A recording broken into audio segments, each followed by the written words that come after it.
नमस्कार. साने गुरुजी राष्ट्रीय स्मारक आणि सामाजिक कृतज्ञता निधी यांच्या संयुक्त विद्यमानं होणारा पुष्पा भावे यांच्या स्मृती ग्रंथाचा प्रकाशन कार्यक्रम इथे संपन्न होतोय. तुमच्या सगळ्यांचं त्याच्यामध्ये मनापासून स्वागत. तुम्ही सगळे आपापल्या घरातून या कार्यक्रमात सहभागी झालाय. सगळेजण तब्येतीची काळजी घेत असाल आणि सुरक्षित असाल अशी मी आशा व्यक्त करते. आपल्या या कार्यक्रमासाठी डॉक्टर बाबा आढाव, रामदास भटकळ, सुभाष वारे सर, नीरजाताई, डॉक्टर संजय मंगला गोपाळ, गणेश विस्पुते, स्मारक परिवारातले ज्येष्ठ सदस्य गजानन खातू, आनंद करंदीकर, आणखीन इतरही अनेक मान्यवर याच्यामध्ये सहभागी झाले आहेत. त्या सगळ्यांचं मनापासून मी स्वागत करते. आज 11 एप्रिल महात्मा फुले यांची जयंती आहे आणि स्वातंत्र्य, समता, न्याय असा एक सत्यशोधक विचार घेतलेल्या माणसाची आज जयंती आणि त्याच दिवशी हा कार्यक्रम होतोय. हा चांगला योगायोग मला वाटतं, कारण की ही सगळी एक वैचारिक बंडखोरीची, निर्भीडपणाची परंपरा सुरू होते. तर त्यांच्या स्मृतींना आपण विनम्र अभिवादन करूया. पुष्पा भावे हे नाव साने गुरुजी स्मारक परिवार असेल किंवा एकूणच सगळ्या चळवळींशी, संघर्षाशी जोडलेल्या सगळ्या कार्यकर्त्यांसाठी अतिशय आदराचं, जिव्हाळ्याचं असं नाव आहे. 3 ऑक्टोबर 2020 ला त्यांचं दुःखद निधन झालं. खरं तर एक कुटुंब प्रमुख गमावल्याचं ते दुःख आहे आणि ती कधी न भरून येणारी अशी पोकळी आहे. पण त्यांच्यासारखी माणसं जेव्हा जातात तेव्हा त्यांच्या मागे त्यांचे तत्व, त्यांचे विचार याचा एक खूप मोठा वारसा असतो आणि तो वारसाच सगळ्या नवीन आपल्यासारख्या कार्यकर्त्यांना नव्यानं उभं राहण्याची प्रेरणा देत असतो.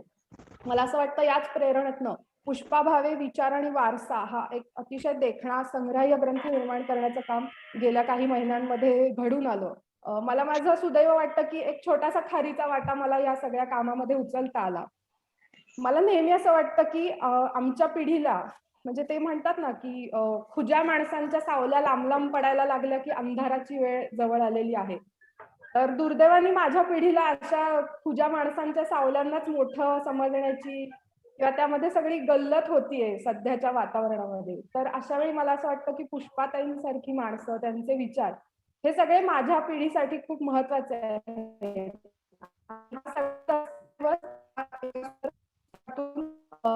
मिळणार आहे. त्यांचा प्रत्यक्ष सहवास आम्हाला मिळाला नाही किंवा त्यांचा संघर्ष आम्हाला जरी बघायला मिळाला नाही, तरी या पुस्तकातून आम्हाला पुष्पाताई भेटतील आणि त्यांचे विचार आमच्या सोबत कायम राहतील अशी मला खात्री वाटते. आपण कार्यक्रमाची सुरुवात करूया. या ग्रंथ तयार होण्यामागची प्रेरणा, त्याची सगळी प्रक्रिया याबद्दल बोलण्यासाठी मी गणेश विस्पुतेंना आमंत्रित करते. गणेश विस्पुते हे कवी आहेत, भाषांतरकर्ते आहेत, चित्रकार आहेत आणि संपादक आहेत. आंतरभारती अनुवाद सुविधा केंद्राचे ते कार्याध्यक्ष आहेत आणि माय मावशी या मासिकाचे संपादक आहेत. तर त्यांना मी विनंती करते की त्यांनी या पुस्तक निर्मिती मागची सगळी प्रक्रिया आमच्याशी शेअर करावी. हा, नमस्कार. आज पुष्पा भावे विचार आणि वारसा या स्मृती ग्रंथाच्या प्रकाशनासाठी आपल्याला या असाधारण परिस्थितीमध्ये दूरदृश्य प्रणालीमार्फत जोडून घ्यायला लागतं एकमेकांना. आणि अलीकडे असा रिवाज झाल्यासारखं झालंय की अशा प्रकारेच सगळे कार्यक्रम होत आहेत आणि त्या वेळेला आपल्याला खूप जाणवत असतं की प्रत्यक्ष भेटून ज्या प्रकारच्या कार्यक्रमातला आनंद आपण घेऊ शकतो त्या प्रमाणात आपल्याला घेता येत नाहीये. आणि तरीही आपल्याला अशा प्रकारचे कार्यक्रम निभवावे लागतात. हा मुळात आजचा जो ग्रंथ प्रकाशनाचा कार्यक्रम आहे तो पुष्पाताईंच्या जन्मदिवशी म्हणजे 26 मार्चला करायचं निश्चित झालेलं होतं. परंतु परिस्थिती इतकी असाधारण आणि गमतीची झालेली आहे की सगळ्याच गोष्टी आणि सगळ्या आस्थापना कोलमडून पडलेल्या आहेत आणि सगळ्या नीट चालत सुद्धा नाही आहेत पूर्ण क्षमतेनं. त्यामुळे हे काहीसं लांबलेलं आहे आणि तो प्रकाशन समारंभ आज घेतला जातोय. मित्रांनो, आपल्याला जेव्हा जेव्हा वैचारिक बळ आणि ऊर्जा पुरवणाऱ्या ज्या अनेक व्यक्ती असतात त्या व्यक्ती म्हणजे खरं तर आपल्यासाठी लाईट हाऊस किंवा एक प्रकारचा लाईफ बॉईज असतात. म्हणजे नांगर असतात किंवा दीपस्तंभासारखे त्यांची एकूण व्यक्तिमत्व असतात. आणि अशी व्यक्तिमत्व जेव्हा आपण हरवतो, तेव्हा आपण खऱ्या खऱ्या अर्थाने एक प्रकारे भांबावलेपण आपल्यात येतं. आपण सैरभैर होतो. आणि नेमकी तीच अवस्था गेल्या 3 ऑक्टोबरला आपण सगळ्यांनी अनुभवली. आणि आपण कोणत्याही वयाच्या टप्प्यावर असलो तरी अशा वेळेला आपल्याला जाणवतं, की आपण खूप मोठी गोष्ट काहीतरी एक गमावलेली आहे. पुष्पाताई आंतरभारतीय अनुवाद सुविधा केंद्राच्या अध्यक्ष सुद्धा होत्या आणि मायमावशीच्या पण सल्लागार संपादक होत्या. पण एवढंच नाही, याच्या बाहेर सुद्धा त्यांचं इतकं बहुमुखी अनेक पैलू असलेलं व्यक्तिमत्व होतं, की त्याविषयी जेव्हा श्रद्धांजलीचा कार्यक्रम झाला आणि त्यावेळेला वेगवेगळ्या क्षेत्रातल्या व्यक्तींनी त्यांच्यावर ज्या पद्धतीने बोललं गेलं, त्यावरून अ, हे लक्षातच आलं, की याचं कुठेतरी दस्तऐवजीकरण करणं सुद्धा आपल्याला आवश्यक आहे. भाईंनी त्या दिवशी भाई खातूंनी अशी सूचना केली होती, की याचं काहीतरी एक आपण वेगळा विशेषांक मायमावशीचा करावा. आणि मायमावशीचा विशेषांक करताना असं लक्षात आलं, की अ, अ, वेगवेगळे त्या क्षेत्रातल्या लोकांकडनं त्यांच्या वर लिहून घेण्यात यावं. हा अंक स्वतंत्र असेल अशी माझी स्वतःची कल्पना होती. पण संपादन म्हणून नियोजन जेव्हा मी करायला लागलो, तेव्हा माझ्या एक लक्षात असं आलं, की पुष्पाताईंसारखी जी व्यक्तिमत्व असतात, त्यांच्यासाठी खरं तर आपण स्वतंत्रपणे ज्याला फेशलिफ्ट कलेक्शन किंवा फेशलिफ्ट व्हॉल्यूम असं म्हटलं जातं, तसा एखादा गौरव ग्रंथ करणं खूप आवश्यक आहे. कारण त्यात आपल्याला महाराष्ट्रातले वेगवेगळे लोक, विचारवंत, अभ्यासक, भारतातले अभ्यासक यांचं लेखन जे पुष्पाताईंच्या अनेक आस्था विषयांना धरून, त्या सूत्रांना धरून लिहिलं गेलेलं असतं. त्याचा एक ग्रंथ झाला असता, तर ते जास्त आदर्श आणि उचित झालं असतं. परंतु मधल्या काळात अ, मायमावशीची आणि आंतरभारती ची टीम, त्याशिवाय स्मारकातल्या कार्यकर्त्यांनी स्वतंत्रपणे याविषयी एक काम सुरू केलं होतं. आणि या ग्रंथाच्या आणखी एक संपादिका वैशाली रोडे यांनी त्याचं समन्वयन सुद्धा सुरू केलं होतं आणि भरपूर मजकूर यायला लागला होता. माझ्या लक्षात एक गोष्ट आली, की ह्या मजकुरात वैविध्य खूप आहे. आणि तो मजकूर वाढत एवढा गेला, की नंतर लक्षात आलं, की ते सगळं एका काही विशेषांकात मावणारी गोष्ट नाहीये. त्यामुळे आपल्याला याचा स्वतंत्र ग्रंथच करायला लागेल आणि तो अ, ग्रंथ आम्ही करायला घेतल्यानंतर पुष्पाताईंची जी वेगवेगळी क्षेत्र होती, कार्यक्षेत्र होती, त्यानुसार आम्ही ढोबळपणे मांडणी केली आणि साहित्य असेल, नाट्य असेल, त्यातली समीक्षा, त्याच्यावरचे कॉमेंटरी असलेले लेख, त्यांचं राजकीय, सामाजिक क्षेत्रातलं काम, स्त्रीवादी चळवळींमधलं काम आणि स्नेही, आप्तजन, अनेकांनी लिहिलेल्या गोष्टी, असे वेगवेगळे आम्ही त्यात एक भाग कल्पले आणि त्याप्रमाणे आम्ही त्यात लेखांची मांडणी सुरू केलेली होती. यात असं झालं, की मधल्या काळात 26 मार्च आम्हाला ती गाठायची होती आणि त्यावेळेला मात्र 2 गोष्टी झाल्या होत्या, की मजकूर खूप जास्त झाला होता. दुसरी गोष्ट छपाई आणि कुरिअर सेवा अशा अनेक गोष्टी ज्या होत्या, त्या सुद्धा पूर्ण क्षमतेने चालू नव्हत्या. त्यामुळे खूप अडचणी येत गेल्या. आमच्याकडून आम्ही मजकुराची तयारी, छपाई पूर्ण त्याची टायपिंग वगैरे सगळं झालेलं होतं. प्रेस कॉपी तयार होती. परंतु पुढे हे काही जात नव्हतं. त्यामुळे ती थोडीशी अडचण झाली. लॉकडाऊन नसला तरी परिस्थिती असाधारण होती. त्यामुळे तो प्रकाशन त्या पुस्तकाचं व्हायला आजचा दिवस उजाडलेला आहे. पण मला खूप बरं वाटतंय, की कधी नव्हे ते आजच्या काळात पुष्पाताईंच्या सारख्या विचारांची खूप गरज आहे. ज्या मूल्यांचं, लोकशाही आणि समता आणि न्याय या गोष्टींचं त्यांच्या भूमिकेला अधिष्ठान होतं. त्या गोष्टींची आज गरज आहे. त्या विचारांची, त्यांच्या लेखनाची आज खूप गरज आहे आणि पुढच्या पिढ्यांना त्याचा वारसा सांगणं हे आपलं कर्तव्य आहे. त्यामुळे ह्या सगळ्या गोष्टींचं आज दस्तऐवजीकरण होतंय, ते लोकांसमोर जातंय. ही गोष्ट खूप महत्त्वाची आहे आणि त्याचं मला समाधान आहे. कोणताही ग्रंथ करताना सुद्धा आपल्याला पूर्ण समाधान तरीही नसतंच. त्यात काही दोष आणि त्रुटी राहून गेलेल्या असतात. तशा काही अंशी याही बाबतीत आहेत.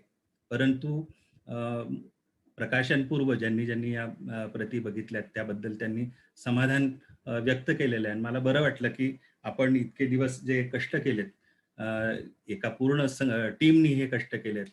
त्यांच्या कष्टाचं चीज आता हे लोक जेव्हा वाचतील, तरुण मुलं विशेषतः वाचतील, तेव्हा होईल. या गौरव ग्रंथासाठी ज्यांनी ज्यांनी मदत केलेली आहे, त्या सगळ्यांची नावं मी आता घेत नाही. तुम्ही संपादकीयात त्याचे उल्लेख केलेले आहेत. त्या सगळ्यांचे मी मनापासून आभार मानतो. आणि मला वाटतं मला दिलेला जेवढा वेळ आहे, तो मी संपवत आणलेला आहे. त्यामुळे मी आता थांबतो. धन्यवाद. धन्यवाद गणेशदा. आपण आता याच्यानंतर या ग्रंथाचं प्रकाशन करणार आहोत. मी बाबा आढावेंना विनंती करते, त्यांच्याकडे या पुस्तकाची प्रत आहे आणि इतरही सगळ्या मान्यवरांकडे पुस्तकाची प्रत आहे, तर त्यांनी ती स्क्रीन समोर धरावी आणि या ऑनलाईन पद्धतीने आपण प्रकाशन झालं असं या मान्यवरांनी जाहीर करावं.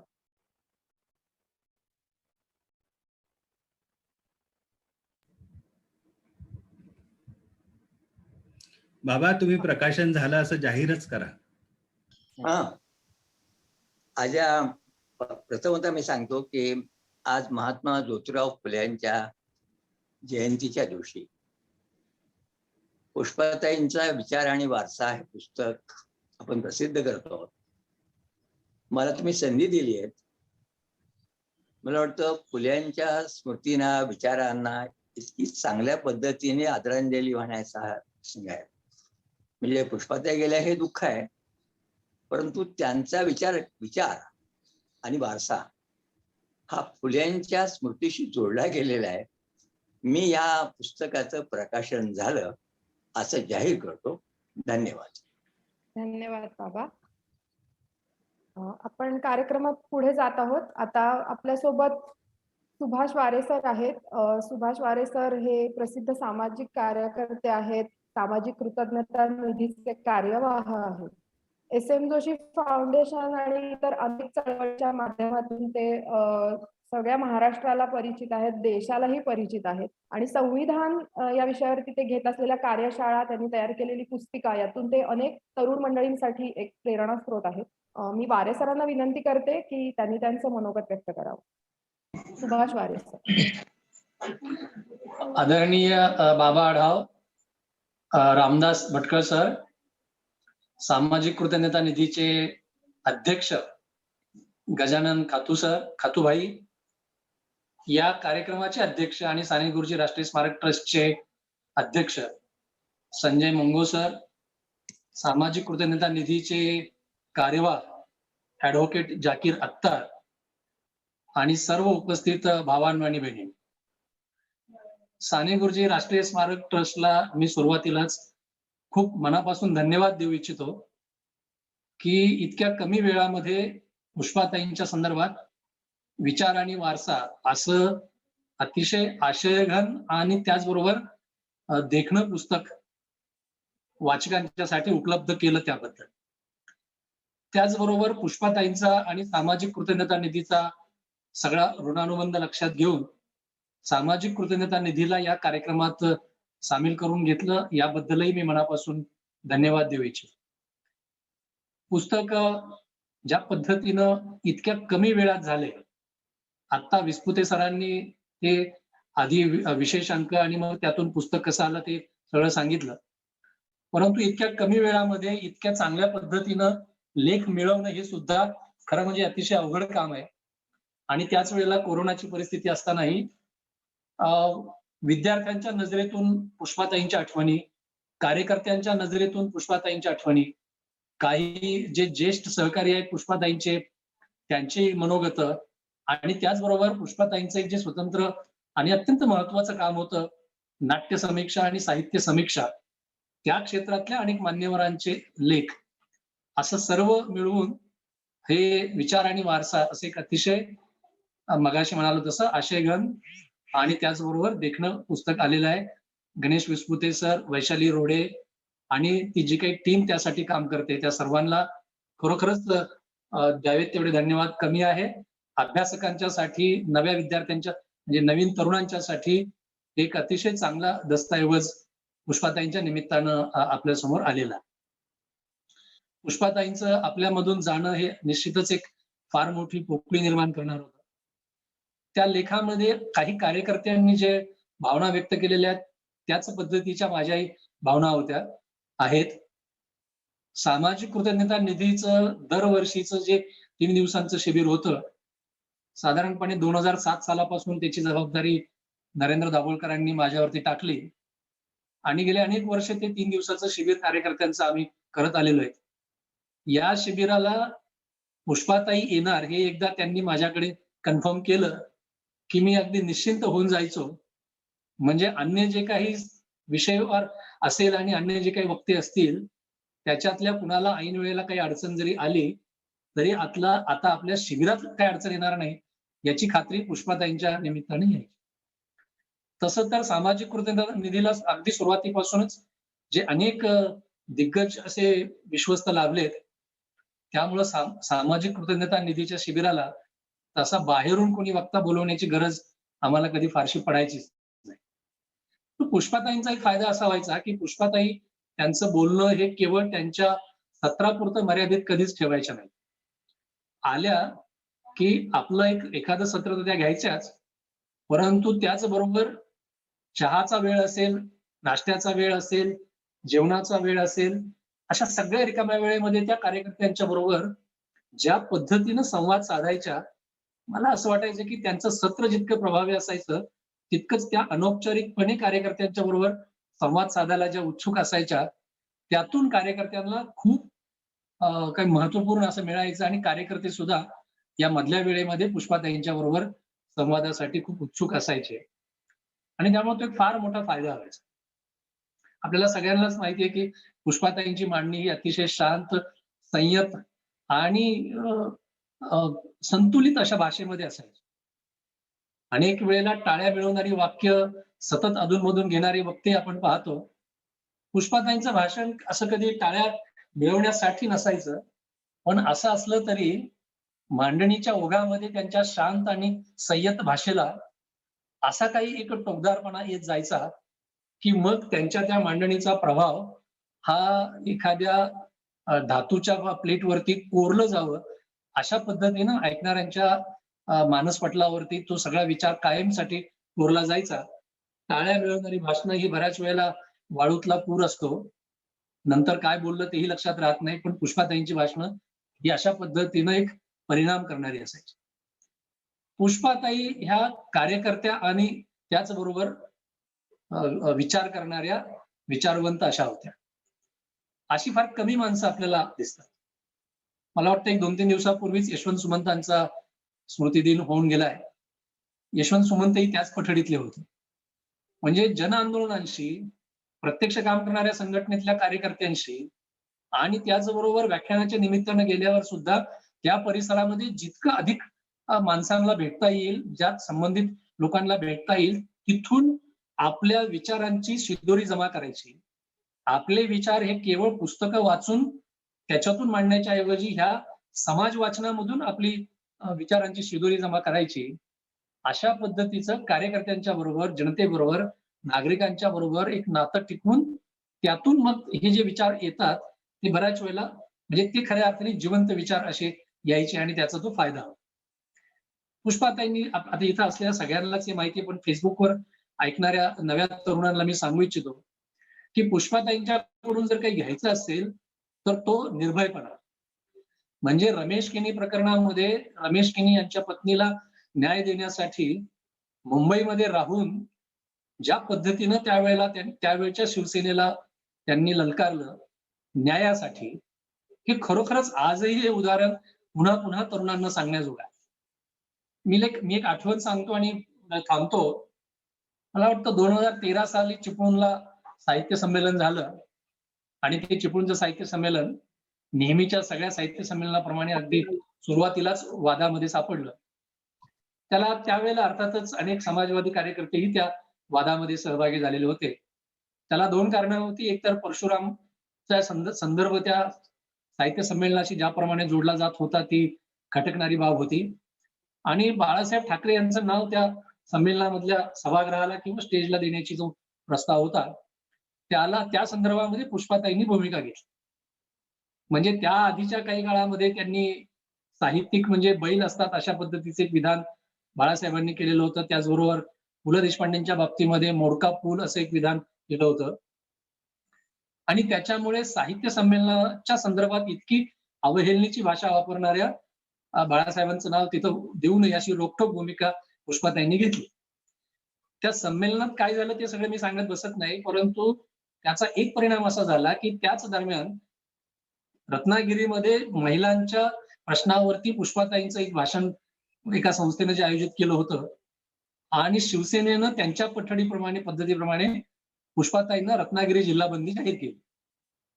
आणि मग पोलीस खात्यानं खरं म्हणजे ही परिस्थिती कठोरपणे हाताळण्याच्या ऐवजी पोलीस खात्यानं स्वतःच हे व्याख्यान रद्द व्हावं, पुष्पाताईंचं कायदा आणि सुव्यवस्थेचा प्रश्न निर्माण होऊ नये अशी भूमिका घेतली. साहित्य संमेलन झालं, तिथल्या आपल्या सगळ्या कार्यकर्त्यांनी आम्ही दलवाईंच्या घरापासून वेगळी ग्रंथदिंडी काढली, भूमिका घेतल्या.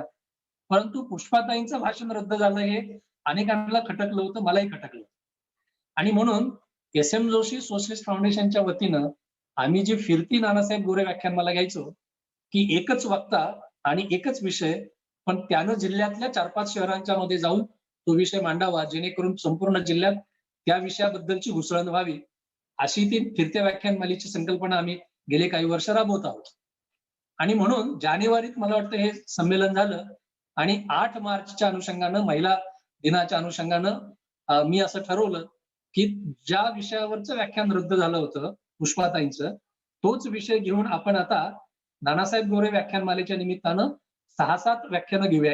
एक रद्द झालं तर 6-7 व्याख्यानं रत्नागिरी जिल्ह्यामध्येच घेऊया. आणि मग रत्नागिरी जिल्ह्यातल्या राष्ट्रसेवा दलाच्या सर्व कार्यकर्त्यांना सोबत घेऊन ती व्याख्यानमाला आम्ही आयोजित केली.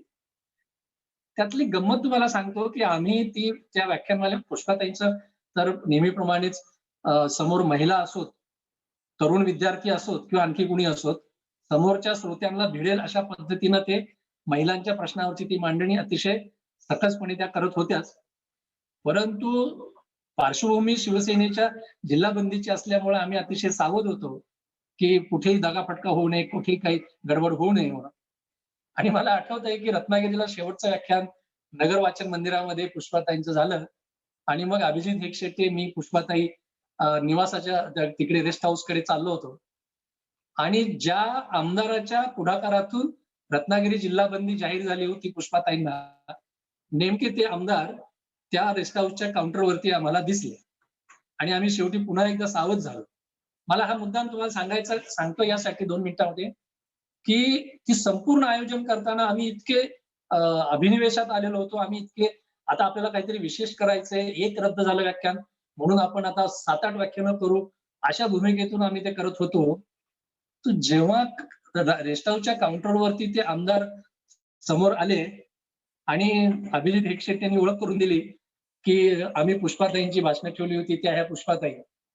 त्या आमदारांनी पुष्पाताईंच्याकडे बघितलं, त्यांची ती सुतीची बदामी रंगाची सुती साडी आणि एक असं उंच पुरं भारदस्त व्यक्तिमत्व, वयस्कर व्यक्तिमत्व. मी तुम्हाला सांगतो की काय घडेल अशा चिंतेत आम्ही असताना अचानक ते आमदार पुढे आले आणि त्यांनी वाकून पुष्पाताईंच्या पायाला स्पर्श केला. आता ही घटना म्हणजे आमच्यासाठी आश्चर्याचा धक्काच होती. म्हणजे ते आमदार हे साफ विसरून गेले होते की साधारण 1.5 महिन्यापूर्वी आपण याच बाईंना रत्नागिरी जिल्हाबंदी जाहीर केली होती. असे कार्यकर्ते आणि असे भक्त काही ज्या संघटनांना मिळतात त्या संघटना भारीच असतात. पण मुद्दा पुष्पाताईंचा होता. पुष्पाताई ज्या पद्धतीनं प्रश्नाला भिडायच्या. मला एक छोटे 2 मुद्दे मांडून मी थांबतो. जेव्हा एखादी घटना घडते सामाजिक जीवनामध्ये, देशामध्ये, राज्यामध्ये, त्यावेळेला तातडीनं त्या दिवशी संघटनांचे, राजकीय नेत्यांचे अभिनिवेश असणाऱ्या भूमिका जाहीर होतात. त्याच्यातून भूमिका कळतात. परंतु अशा प्रश्नांच्या बद्दल पुष्पाताई काय म्हणतायत याच्याकडे अनेक वेळेला कार्यकर्त्यांची नजर असायची आणि मग पुष्पाताई एखादी पाकळी उलगडत त्या फुलाचं स्वरूप कळावं अशा पद्धतीनं त्या विषयाचा उलगडा करत जी भूमिका घ्यायच्या. म्हणजे पहिल्या दिवशी संघटनांचे, राजकीय पक्षांचे त्या प्रश्नावरची अभिनिवेशी भूमिका आणि मग नंतर पुष्पाताईंची अतिशय खोलवर त्या प्रश्नाच्या सर्व बाजूंचा उलगडा करणारी भूमिका यायची आणि म्हणून पुष्पाताईंच्या अशा भूमिका घेण्याकडे लक्ष असायचं. मला असं वाटतं की जो आजचा काळ आहे, सर्व अर्थानं लोकशाहीचा संकोच होत असताना, अभिव्यक्ती स्वातंत्र्याचा संकोच होत असताना आणि कष्टकऱ्यांच्या घामाची चोरी ही आधीपेक्षा अधिक इंटेन्सिटीनं होत असताना, कष्टकऱ्यांचं जगणं अनेक आघाड्यावरती अडचणीत येत असतानाच्या काळामध्ये पुष्पाताईंचा तो जो निर्भयपणा होता की सत्तेत कोण आहे याची दखल न घेता जी योग्य भूमिका आहे ती योग्य भूमिका घ्यायची, परखड भूमिका घ्यायची, ही घेत असताना नफ्या तोट्याचा विचार करायचा नाही. पुष्पाताईंच्याकडून शिकण्याजोगं भरपूर आहे, परंतु तरुण मुलांनी, कॉलेजच्या विद्यार्थ्यांनी, तरुण कार्यकर्त्यांनी मला वाटतं पुष्पाताईंचा हा जो निर्भयपणा आहे की जे योग्य आहे ते योग्य आहे, जे खरं आहे ते खरं आहे आणि राजा नागडा आहे हे ठामपणे बोलत राहण्याचं धाडस करणारे काही लोक असावे लागतात. हे समाजाचे जागले असतात. समाजामध्ये असे जे जागले असतात त्याच्यामुळेच समाजाचा गाडा हा योग्य रुळावरती सतत चालत राहत असतो. जागल्यांना सोसावंच लागतं. तशा ज्या आघाडीवरच्या जागल्या ह्या पुष्पाताई होत्या असं मी मानतो. आज संविधानाच्या मूल्यांचा संकोच होत असताना, लोकशाहीचा संकोच होत असताना, आपल्या समोरचं आव्हान कदाचित अतिशय गंभीर झाले असं वाटत असताना मला असं वाटतं की पुष्पाताईंची ही जी एक निडर अशी वृत्ती होती, निर्भयी वृत्ती होती, त्यांचा व्यासंग होता. त्यांच्या इतर अनेक पैलूबद्दल मी बोलणार नाही कारण बाबा आणि रामदास भटकळ सर बोलणार आहेत. परंतु ही निर्भयी वृत्ती आपण अंगी बांधूया आणि समाजाचे जागले बनण्याचा प्रयत्न करूया. जागले बनण्याच्या त्या रस्त्यावरती पुष्पाताईंच्या मागे त्यांच्या पाऊल खुणावरती चालत राहण्याचा प्रयत्न करूया. साने गुरुजी राष्ट्रीय स्मारक ट्रस्टला आणि त्या पदाधिकाऱ्यांना, गणेश विस्पुते सरांना, वैशाली रोडेंना मी पुन्हा एकदा धन्यवाद देतो. धन्यवाद वारे सर. खरंच निर्भय असणं म्हणजे काय असतं याचं खूप छान उदाहरण पुष्पाताईंच्या संदर्भात तुमच्याकडून आम्हाला ऐकायला मिळालं आणि खरंच अशी माणसं गमावणं किती दुःखद आहे अशी एक जाणीव याच्यातून निर्माण होते. आपण आता पुढे जाऊयात. आपल्यासोबत नीरजाताई आहेत, ज्या प्रसिद्ध कवयित्री, लेखिका आणि कथाकार आहेत. साने गुरुजी राष्ट्रीय स्मारकाच्या त्या माजी अध्यक्ष आहेत आणि आंतरभारतीय अनुवाद सुविधा केंद्राच्या अध्यक्ष आहेत. आणि पुष्पाताईंचा आणि त्यांचा प्रदीर्घ सहवास आहे आणि मला खात्री आहे की त्यांच्याकडे खूप पुष्पाताईंविषयी बोलण्यासारखं असणार आहे. त्यांना विनंती करते की त्यांनी त्यांचं मनोगत व्यक्त करावं. आजच्या काळातले जे महत्वाचे आयकॉन मानले जातात ते आदरणीय बाबा आढाव, सामाजिक कृतज्ञता निधीचे अध्यक्ष आणि स्मारकाचे आमचे आधारवड आदरणीय खातूबाई, साने गुरुजी स्मारकाचे अध्यक्ष संजय मंगला गोपाळ, अनुवाद सुविधा केंद्राचे पहिले अध्यक्ष डॉक्टर रामदास भटकळ, संविधानाचा जागर करणारे आमचे सुभाष वारेजी, सामाजिक कृतज्ञता निधीचे कार्यवाह झाकीर अत्तार आणि बाईंवर प्रेम करणारे सगळेजण. बाई गेल्यानंतर खातूबाईंशी आम्ही बोलत असताना मायमावशीचा विशेषांक काढायचा विचार पुढे आला. खरं तर आमच्या सर्व पदाधिकाऱ्यांसमोर ही कल्पना जेव्हा मांडली तेव्हा सगळ्यांनाच ती खूप आवडली आणि हा अंक मायमावशीचा विशेषांक अतिथी संपादक घेऊन करावा असंही ठरलं. आणि मग वैशाली रोडे, ज्या ह्यातल्या गणेश विस्पुतांबरोबर संपादक आहेत, त्यांना आम्ही सुरुवातीला अतिथी संपादक म्हणून जबाबदारी घेण्याची विनंती केली होती. बाईंच्या स्मृती सभेच्या दिवशी मला वाटतं आपण हे सगळं जाहीर केलं होतं. वैशाली त्या दिवसापासूनच कामाला लागली. विभागवार विषय, त्यावर लिहिणारे लोक, यांच्या आराखड्यातना त्यांच्याशी संपर्क वगैरे साधून अगदी पत्र पाठवण्यापर्यंत सगळी कामं तिने सुरू करून जेव्हा पृष्ठांचा अंदाज काढला, आता गणेश म्हणाला की ती पृष्ठ जास्त व्हायला लागल्यानंतर मग आम्ही विशेषांकाऐवजी मग स्मृती ग्रंथ करूया असा विचार केला आणि मग गणेश आणि वैशाली कामाला लागले. खरं तर ह्या दोघांनी केलेल्या ह्या अथक प्रयत्नांमुळे आज हा स्मृती ग्रंथ तुमच्या सगळ्यांपर्यंत पोहोचणार आहे. हा मार्चमध्ये देण्याचा आमचा विचार होता, आता गणेशनी सांगितलेलंच आहे, पण काही अनेक कारणं होती त्याच्या मागे. एक खूप मोठा कार्यक्रम, खरं तर बाई गेल्या त्यावेळेला सुद्धा आम्हाला अशीच झूम मीटिंग घेऊन शोकसभा करावी लागली. त्यामुळे डोक्यात असं होतं की या पुस्तकाच्या निमित्ताने एक मोठा कार्यक्रम, बाईंचे विद्यार्थी, सगळे कार्यकर्ते यांचा एक छोटासा मेळावाच करूया असं आमच्या डोक्यात चाललं होतं. पण पुन्हा आता हे कोरोनाचं प्रकरण वाढायला लागलंय आणि त्यामुळे आम्हाला काहीच करता येत नाही. मला या कार्यक्रमाच्या निमित्ताने सुरुवातीला काही गोष्टी मुद्दाम सांगायच्या आहेत, की या ग्रंथाचं संपादन गणेश आणि वैशालीने यांनी चोखपणे केलेलं आहे. पुस्तकाचा आराखडा करणं मी मगाशी म्हटलं तसं, ह्या सगळ्या गोष्टी म्हणजे ही सगळं जे आपण अनुक्रमणिका बघितली असेल तर लक्षात येईल, की त्या बाईंच्या वेगवेगळ्या कामांप्रमाणे त्यांच्या विद्यार्थी, कार्यकर्त्यांचा त्यांचा असलेला संपर्क ह्या सगळ्याप्रमाणे त्यांनी अगदी व्यवस्थित आराखडा बनवलेला आहे. प्रूफ पाहणं, लेखक ठरवणं, मजकूर मिळवणं आणि पुढे सगळी मांडणी, मुखपृष्ठ यापासून हे इतकं सुंदर देखणं प्रोडक्शन करणं, यासाठी सगळं श्रेय मी मुद्दामून आता गणेश आणि वैशालीला देते आहे. दोघांनीही आपलं कसं संपादकीय कसं आपण म्हणूया पणाला लावलेलं आहे आणि एक विलक्षण, सुंदर, वाचनीय, संग्राह्य असा हा स्मृती ग्रंथ आपल्या सगळ्यांच्या समोर ठेवलेला आहे. अर्थात संपादनाच्या पलीकडे काही गोष्टी असतातच, त्याची मला पूर्ण कल्पना आहे. त्यामुळे मला हे सुद्धा सांगायला हवं, की हे काम दोघांनी जर केलं असलं तरी ते केवळ दोघांपुरतं सीमित राहिलं नाही. स्मारकातील प्रत्येकाचं हे काम झालं. म्हणजे अगदी तिकडे माणगावला असलेला सतीश असेल, की इथे साने गुरुजी स्मारकांचे सगळे सदस्य असतील. प्रत्येकाचा एक सहभाग त्याच्यामध्ये होता. सतत चर्चा होत होत्या ह्याच्याविषयी. खातूभाई, सुधीर देसाई, युवराज, संजय ह्या सगळ्यांच्या चर्चातून ज्या सूचना पुढे आल्या त्या किंवा आमची रुजुता सुद्धा तिकडे चिपळूणहून आम्हाला मदत करत होती. इकडे ऑफिसमध्ये शारदाची मदत होती.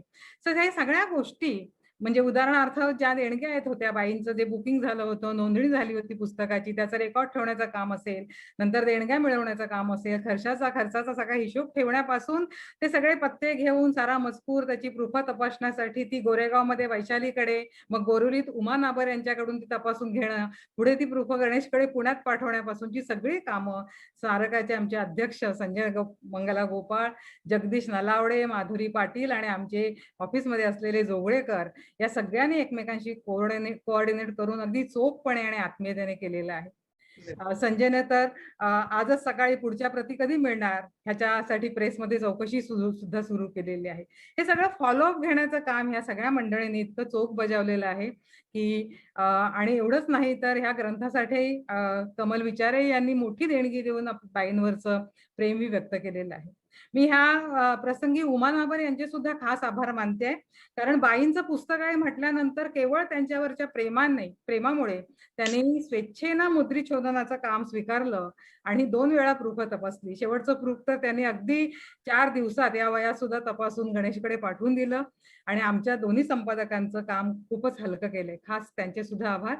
एकूणच एक चांगला ग्रंथ निर्माण व्हावा म्हणून खऱ्या अर्थानं स्मारकाच्या संपूर्ण टीमने यात व्यक्तिशः लक्ष घातलेलं आहे.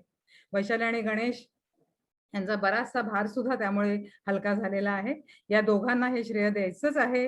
अर्थात एवढी सगळी मेहनत घेऊन ही डेडलाईन पाळण्याच्या गडबडीत जर कुठे काही त्रुटी लावून गेल्या असतील तर या त्रुटीची जबाबदारी आंतरभारती अनुवाद सुविधाचे अध्यक्ष म्हणून मी घेते आहे.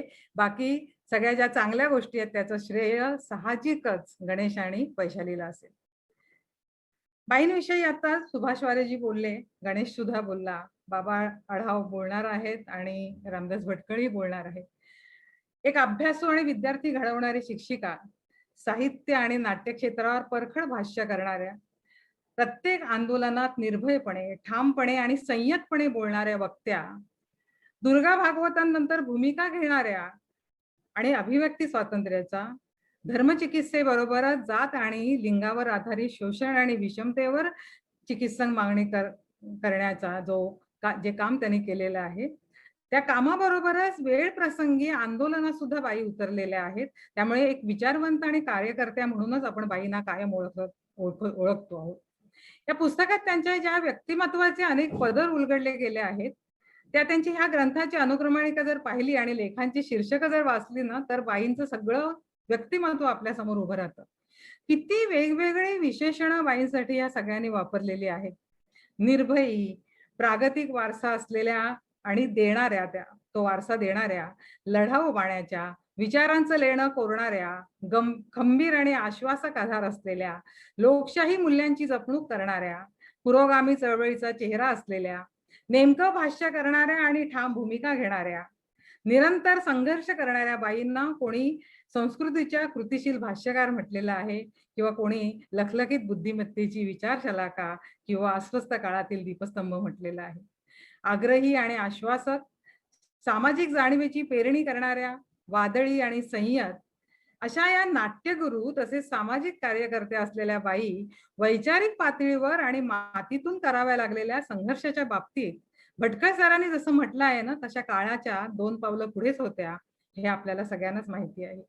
प्रत्येकाच्या मनात बाईंचं असलेलं हे रूप कणखर, आश्वासक आणि गारुड करणारं असं होतं, असं म्हणायला हरकत नाही. यासोबतच त्यांच्यात लपलेली एक हळवी अवखळ मुलगीही आपल्याला भेटते. ती बाहेरच्या समाजात कदाचित त्यांच्या संघर्षाच्या प्रवासात हरवलीही असावी, पण त्यांच्या आप्तांच्या सोबत ती कायम राहिलेली आहे. या ग्रंथात गणेशने खूप सुंदर फोटो मिळवलेले आहेत आणि त्याला अनेकांनी त्याच्यासाठी मदत केलेली आहे. या फोटोंमधले विविध भावमुद्रा जरी पाहिल्या ना, तर इतक्या विलक्षण आहेत. अनेक मंचांवरचे त्यांच्या मित्रांसोबतचे, भावे सरांसोबतचे त्यांचे फोटो ह्याच्यामध्ये आहेत आणि ते खूप बोलके आहेत. बाईंना प्रत्यक्ष खळखळून हसताना किती जणांनी पाहिलंय मला माहित नाही, अगदी क्वचित काहींनी पाहिलं असेल.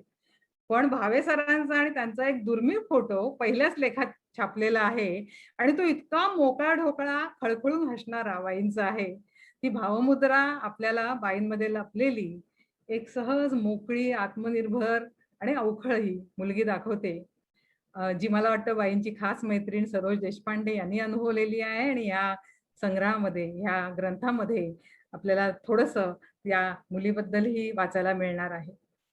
साने गुरुजी स्मारकामध्ये आम्हीही बाईंना अशा प्रकारे अनेकदा अनुभवलेला आहे. जो काही सहवास त्यांचा आम्हाला लाभला, त्यात बाई आम्हाला अनेक भूतकाळातले प्रसंग सांगायचे. अनेक गोष्टी त्यांच्या लढ्यातले असतील किंवा त्यांच्या संपूर्ण कारकिर्दीतले असतील, त्यांच्या मित्रमैत्रिणींचे असतील, मग ते अशोक जैन असू देत किंवा लागू असू देत किंवा आणखीन कोण अनेक अनेक लोक जी होती त्यांच्याबरोबर, या सगळ्यांबरोबरच्या आठवणी त्या आमच्याशी शेअर करायच्या. आणि त्यात त्यांच्या त्या त्या काळात घडलेले, अचानक घडलेले काही विनोदही असायचे, त्या आमच्याशी त्या सगळं शेअर करायच्या. मला वाटतं तरुण वयात बाईंकडनं आम्ही असं खूप दुरून पाहायचो. मी कधीच प्रत्यक्ष विद्यार्थिनी नव्हते. खूप उशिरा मला बाई भेटल्या तसं पाहिलं तर. आणि त्यानंतर इतक्या उशिरा भेटूनही इतका जवळचा आणि एक अखंड सहवास गेले 10-15 वर्ष मला त्यांचा मिळालेला आहे. हे असं कधी होईल असं मला वाटलं नव्हतं, पण तो लाभत गेला. आणि मला वाटतं त्या संपूर्ण गोष्टींचा, बाईंच्या एकूणच व्यक्तिमत्वाचा आणि त्यांच्या ह्या सगळ्या कामाचा, त्यांच्या त्या सहवासात जो जो माणूस येतो त्याच्या जगण्यावरही परिणाम होत जातो. माझ्याही तसाच तो होत गेला असं मला वाटतं. आज या स्मृती ग्रंथात बाईंविषयी वेगवेगळ्या लेखकांनी लिहिलेलं आहे, वेगवेगळ्या लोकांनी लिहिलेलं आहे. मग ते नाट्य क्षेत्रातले असतील, कार्यकर्ते असतील किंवा अगदी साहित्य क्षेत्रातले असतील, त्यांचे विद्यार्थी आहेत, सगळी जण आहेत. आणि त्याच्याबरोबरच काही महत्वाची भाषणं आणि मुलाखती ह्याच्यामध्ये आपल्याला मिळतील. ही भाषणं आणि मुलाखती मला वाटतं खूप मोठा ऐवज आहे. मगाशी गणेश जसं म्हणाला की ह्या सगळ्या गोष्टी एक आपला दस्तावेज असतो. आणि तो बाईंच्या बाबतीत एक मी लेखातील लिहिलेलंच आहे की तक्रार नेहमी असायची की बाई तुम्ही लिहित नाही. बाई इतक्या वेगवेगळ्या पद्धतीने प्रत्येक भाषणामध्ये, प्रत्येक वेळी एक वेगळा मुद्दा घेऊन त्या उभ्या राहायच्या आणि कुठेही त्या आपल्या मुद्दे रिपीट करतात असं वाटायचं नाही. इतकं सुंदर आणि अगदी संयत भाषणं, पण ठामपणे केलेली भाषणं त्यांची होती. ती सगळीच भाषणं आज आपल्याला मिळणं शक्य नाही, पण ही भाषणं आणि मुलाखती सगळेच एक नवा विचार देणारे आहेत. कथेविषयीच्या भाषणात बाईंनी एक खूप छान वाक्य लिहिलंय. त्यांनी असं म्हटलंय की प्रत्येक मूर्तिकार शिल्पकार होऊ शकत नाही. साहित्यादी साऱ्याच कलांच्या बाबतीत मला वाटतं हे सत्य आहे. अनेक मूर्तिकार आपल्याकडे आहेत, अगदी पण प्रत्येक मूर्तिकार शिल्पकार होत नाही आणि शिल्पकार नाही हे आपल्यालाही माहिती आहे. आणि हे केवळ साहित्य आणि नाट्यक्षेत्राच्या बाबतीतच नाही किंवा कलांच्या बाबतीतच नाही, तर अगदी सामाजिक आणि राजकीय क्षेत्रातही आपल्याला असं दिसतं. कामं करणारी छोटी छोटी अनेक आहेत, पण जे शिल्पकार होतात आणि अख्ख्या समाजाला घडवतात, एका पिढीला घडवतात, असे शिल्पकार खूप कमी असतात.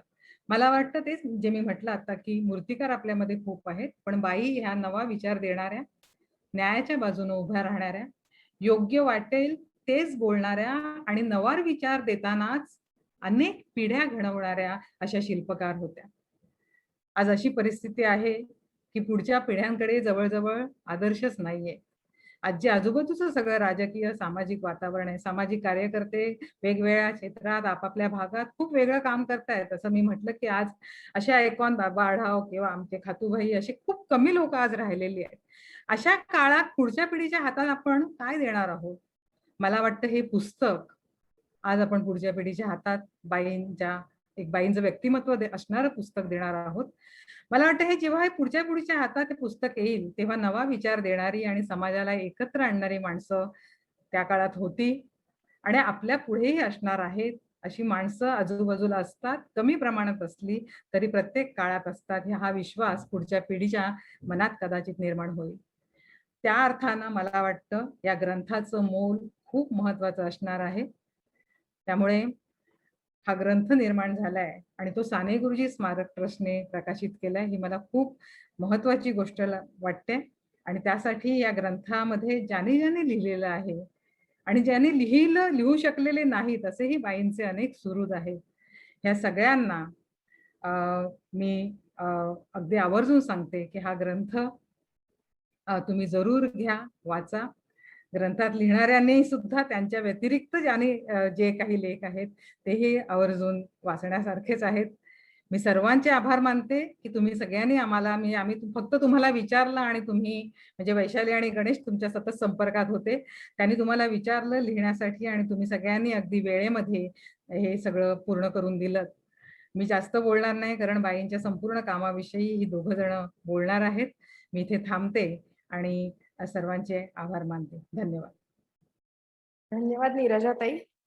तुम्ही आता सांगत असताना पुष्पाताईंबद्दल वापरलेली जी विशेषणं होती ती अशी एकामागे एक ऐकताना अक्षरशः मी अचंबित झाले की एकच माणूस इतक्या वेगवेगळ्या परिघांवरती कसा काम करू शकतो. आणि मला हे खूप महत्वाचं वाटतं की अशी माणसं असतात, पुढेही असू शकतात आणि आपण त्या माणसांना जपलं पाहिजे आणि आपण त्या माणसांशी जोडलं गेलं पाहिजे. हा जो विश्वास मला असं वाटतं की माझ्या पिढीसाठी आणि माझ्या पुढच्या पिढ्यांसाठी खूप महत्वाचा आहे, जो या पुस्तकातून मिळणार आहे. याच्यानंतर मी रामदास भटकळ यांना विनंती करते की त्यांनी त्यांचं मनोगत व्यक्त करावं. रामदास भटकळ हे विख्यात लेखक, प्रकाशक, संपादक, भाषांतरकर्ते आहेत. ते माय मावशीचे पहिले संपादक होते आणि पुष्पाताईंचे अतिशय जवळचे स्नेही आहेत. तर मी त्यांना विनंती करते की त्यांनी त्यांचं मनोगत व्यक्त करावं. रामदास भटकळ. पुष्पा भावे विचार आणि वारसा या स्मृती ग्रंथाच्या प्रकाशनाला मला हजर राहावं लागेल असं कधी वाटलं नव्हतं. हे पुस्तक अतिशय उत्तम झालेलं आहे. म्हणजे गणेश विस्पुते यांनी थोडीशी शंका व्यक्त केली, परंतु अप्रतिम ग्रंथ झालेला आहे. त्याचं मुद्रणही अतिशय सुंदर झालेलं आहे. पण हा स्मृती ग्रंथच झालेला आहे. तर सुरुवातीलाच मला एक गोष्ट सांगावीशी वाटते की त्यांनी म्हटल्याप्रमाणे एक वेगळ्या तऱ्हेचा ग्रंथ आवश्यक आहे आणि तो म्हणजे पुष्पाने ज्या ज्या अनेक क्षेत्रामध्ये काम केलं त्या क्षेत्राविषयीचं लेखन, पुष्पाविषयीचं नव्हे किंवा पुष्पाने त्या क्षेत्रात काम केलं हा बराचसा भाग या पुस्तकात आलेला आहे. परंतु त्या क्षेत्राविषयी मग ती नाट्यसमीक्षा असेल किंवा समाजवादी कार्यकर्ता असेल किंवा सामाजिक कृतज्ञता निधीचं काम असेल किंवा स्त्रियांच्यासाठी असेल किंवा नाट्य शिक्षणाचा प्रश्न असेल, असे अनेक जे प्रश्न आहेत त्याबद्दल स्वतंत्रपणे लेखनाचं एक पुस्तक हे व्हायला हवं आहे असं मला वाटतं. आता हा पुढचा भाग झाला. या पुस्तकासाठी लिहिताना मी जेव्हा तिचं आधीचं ते पुस्तक त्याच्या मुलाखतीचं वाचू लागलो आणि तेव्हा मी चाटच पडलो आणि खरं म्हणजे सुन्न झालो. म्हणजे मला बरीचशी कल्पना होती, कारण 1954 पासून जवळजवळ 65 वर्ष फारसा खंड न पडता आम्ही एकत्र होतो आणि बहुतेक सगळ्या बाबतीत आमचं एकमतही होतं. त्यामुळे आम्ही एकत्रच जात होतो. मी जे म्हटलं की त्या 2 पावलं पुढे, कारण ती जरी माझ्याहून वयानं लहान असली तरी मी नेहमी पाहिलं की माझ्या पुढे ती जात होती आणि मी ती जाते ना, मग या रस्त्यानं जायला हरकत नाही अशा भूमिकेतूनच जात होतो. तर त्यामुळं तो भाग जो अतिशय महत्त्वाचा होता. आणि मग ते वाचल्यानंतर आणि आज बोलताना प्रश्न हाच आहे की इतक्या गोष्टी आहेत तर त्यातल्या कोणत्या गोष्टीबद्दल बोलावं. म्हणजे आम्ही कॉलेजमध्ये एकत्र होतो तेव्हा एकत्र नाटकामध्ये कामं केलेली आहेत किंवा इथं सोसायटीमध्ये कामं केलेली आहेत. त्यानंतर मग ती रुईयामध्ये असताना आणि मी पॉप्युलर प्रकाशन म्हणून आम्ही ते अनेक गोष्टी एकत्र केलेल्या आहेत किंवा आंतरभारतीचं काम एकत्र केलेलं आहे. अशा अनेक गोष्टीमध्ये आम्ही एकत्र होतो.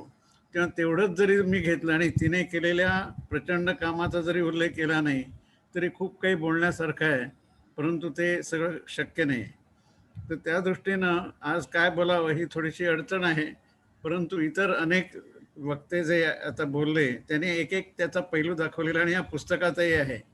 आणि त्यामुळं संपूर्ण पुष्पाचं आकलन होणं हा आधी अशक्य गोष्ट आहे आणि ती प्रयत्न करण्याचाही अर्थ नाही. तेव्हा जेवढं आपल्याला जमेल तेवढं आपण करावं. सगळ्यात एक महत्त्वाची गोष्ट मला सांगावीशी वाटते की मला नेहमी असं वाटायचं की माझ्या मनात अमुक आहे, परंतु मला हे जमत नाही. काही मग ते प्रकृतीचं कारण असेल, इतर काही कारणं असतील, परंतु पुष्पा ते शक्य करून दाखवायचे. म्हणजे पुष्पाने इतक्या गोष्टी केल्या आणि त्या सगळ्या अशक्यप्रायच होत्या. त्यासाठी प्रचंड ऊर्जा लागत होती, त्यासाठी प्रचंड धैर्य लागत होतं, त्यासाठी प्रचंड मानसिक आणि बौद्धिक तयारी लागत होती. या सगळ्या गोष्टी मनात ठेवून तिने ज्या ज्या गोष्टी केल्या त्यामुळं खरोखरच तिच्या पाठवून जाणाऱ्या आम्हाला खूपच त्याचं बरं वाटायचं. आणि जर ती जाते तर मग आपण जायला हरकत नाही, हे जे सारखं वाटत राहिलं याचं कारण तेच होतं की तिने त्याचा विचार केलेला असायचा आणि तो विचार करून तिने ते ठरवलेलं असायचं आणि त्यासाठी ती झोपून द्यायला तयार होती. आणि ही गोष्ट फारच थोड्या लोकांना जमलेली आहे. काहींनी एखाद्या विशिष्ट कामात मध्ये झोकून दिलेलं आहे आणि तेही महत्त्वाचंच आहे. परंतु हिने इतक्या गोष्टी सांभाळलेल्या आहेत की हे असं तिला कसं शक्य झालं हे मला कधी कळलं नाही. बरं, प्रत्यक्ष कार्यकर्ते करणारे पुष्कळ वेळा त्यांची बाकी बौद्धिक तयारी त्यांचं वाटोकड असतं. करणं हे महत्वाचं वाटून त्यामुळे वाचनाचा आणि विभाग थोडासा कमवत राहतो. पण हिच्या बाबतीत तसंही नव्हतं आणि केवळ आपला विषय मराठी एवढ्या पुरतं ते मर्यादितही नव्हतं. त्यामुळं हे सगळं तिला कसं काय जमायचं हे नेहमी मला एक कोडं असायचं. आणि त्या दृष्टीनं तिच्या बरोबर असणं ही फार एक महत्वाची गोष्ट होती.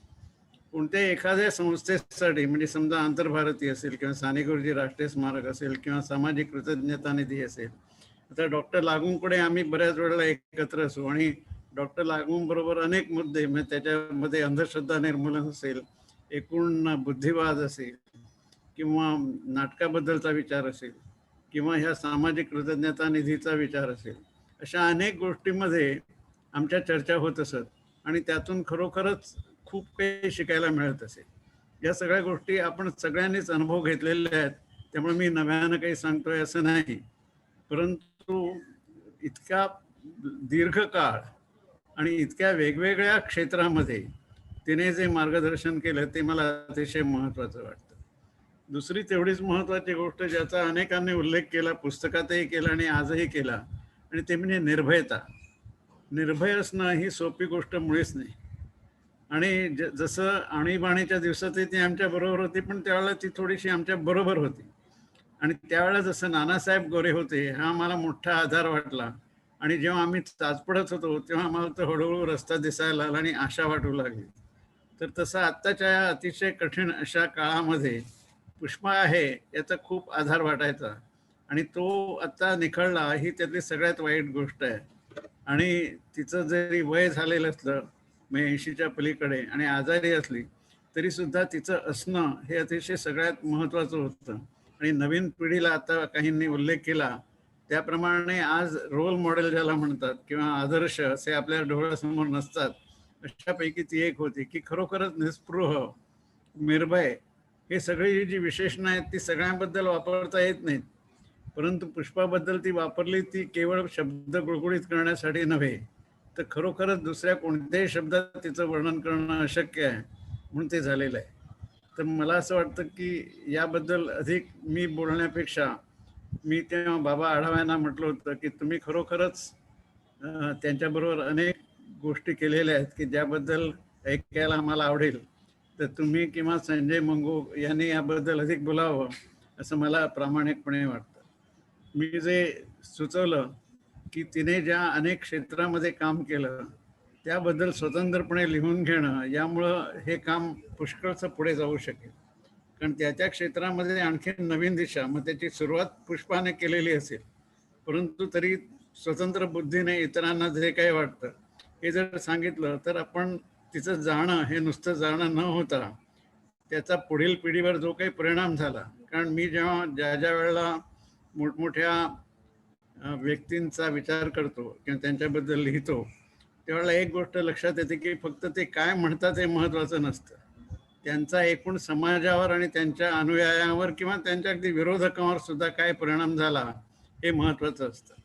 उदाहरणार्थ महात्मा गांधी मोठे होते केवळ त्यांनी जे सांगितलं म्हणून नव्हे, तर त्यांनी अक्षरशः हजारो लाखो किंवा कोट्यवधी लोकांवर जो परिणाम केला त्यामुळे ते होते. तर पुष्पाच्या बाबतीत अगदी ही एवढी मी मानणार नाही, पण तरी सुद्धा त्यांनी ज्या काही लोकांवर परिणाम केलेला आहे त्याचं जर ह्या नवीन पुस्तकातनं आपल्याला दर्शन झालं तर खरोखर तिचं काम आपण पुढे नेल्यासारखं होईल.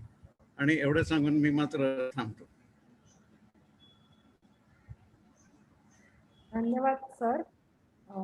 मला वाटतं सरांनी सगळ्याच कार्यकर्त्यांवर आणि आपल्यावरती ही एक मोठी जबाबदारी टाकली आहे की एका नवीन ग्रंथाच्या निर्मितीसाठी त्यांनी जी आता दिशा सुचवली आहे. आणि खरंच ते म्हणाले ते खूप महत्वाचं आहे की काय परिणाम होऊ शकतो एखाद्या व्यक्तीच्या विचारांचा किंवा त्याच्या सहवासाचा. तर या सगळ्याचं खरंच डॉक्युमेंटेशन किंवा हे सगळं करणं ही खूप मोठा एक आवाका आहे.